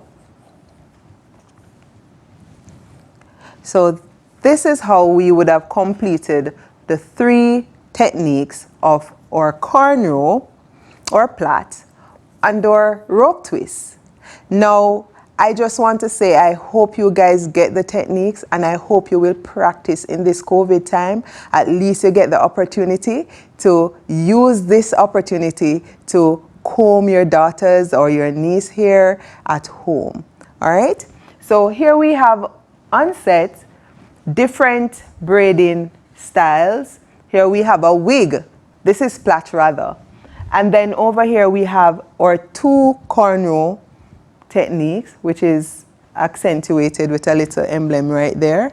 And over here we have a updo style, which was rope twist. The hair was rope twist and designed So this client can go out on an evening wear or wherever she wants to go for a graduation or so forth. So she's nicely wrapped. And here we have also another cornrow, which is much smaller, which this client, she can wrap it. You can design it, the hair, however you want to design it. And these are some of the techniques that we do in braiding, simple techniques. It started here for real. But things were a lot different back then. I remember being pregnant at age 17, having a baby. I didn't know what to do. I signed up for HEART, and HEART gave me hope. They sent me back to school. By the time they had finished retooling me, I was ready for the world. But that was then. Imagine now. Today I can say HEART was one of the best decisions of my life. If you have big dreams, go get trained at HEART. It will be one of the best decisions of your life. 14, take 2. Good afternoon again. We are at the end of what truly has been a significant day. Saturday, October 17, 2020, day 3 of this, the second staging by the Jamaica Teaching Council of the Forum for Innovations in Teaching. We began the day with prayer. We closed the day with my giving you thanks and expressing our appreciation for the fact that you joined us. Joined us to participate in the feast that we have truly benefited from, as educators have shared of their experiences in this critical time and age, as we all have had to transform, to transition to the reality of the impact of COVID-19 and the tremendous changes and adjustments required across the social, political, education, economic landscape. We thank you for joining us. Today, we began, as I noted, with prayer by the Reverend Carl Henlin, and we truly want to thank him. We have had testimonials from masterclass teachers, and how can we forget that contribution by young Michael Rowe, and indeed the song by Mr. Hilkiah Jones. And so critically, we have had conversations around issues that are vitally important. We have heard from our higher education institutions. We have heard from our colleague educators throughout CARICOM. We have heard from and received and been delighted by the Michael University College singers with the tremendous medley of folk songs. Today truly has been a rich experience. We want you to appreciate those who have helped, contributed, and planned, executed. And I know the sacrifice has been significant. They have been short on sleep, I hear, throughout this period. I want to thank especially on your behalf, Dr. Winsome Gordon. We want to thank you all for your efforts and the ways in which you have worked and sacrificed to ensure that this forum, the second being sponsored by the Jamaica Teaching Council, this Forum for Innovations in Teaching has been the success that it has been to this date. As I indicated at the outset, we meet under the overall theme, Aspirations and Inspirations for the Digital Age. Our teachers, our heroes. We are going to express our appreciation to our teachers in a tangible way. So we invite you to join us again tomorrow, Sunday, October 18 at 5 p.m. Sunday, October 18 at 5 p.m. as we tribute, as we share our tributes, as we share our appreciation, and as we acknowledge their contributions. Join us then. It has been my pleasure to have been Master of Ceremonies, and I want to thank the Jamaica Teaching Council for having invited me. We do appreciate you and your contribution.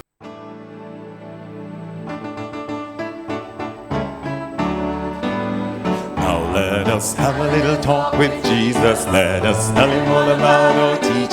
He will hear their heart's desire, and he will help them by and by. Now when you pull their thoughts together, he will make the learning better. You just have a little talk with Jesus, gets it right. Now let us have a little talk with Jesus. Let us tell him all about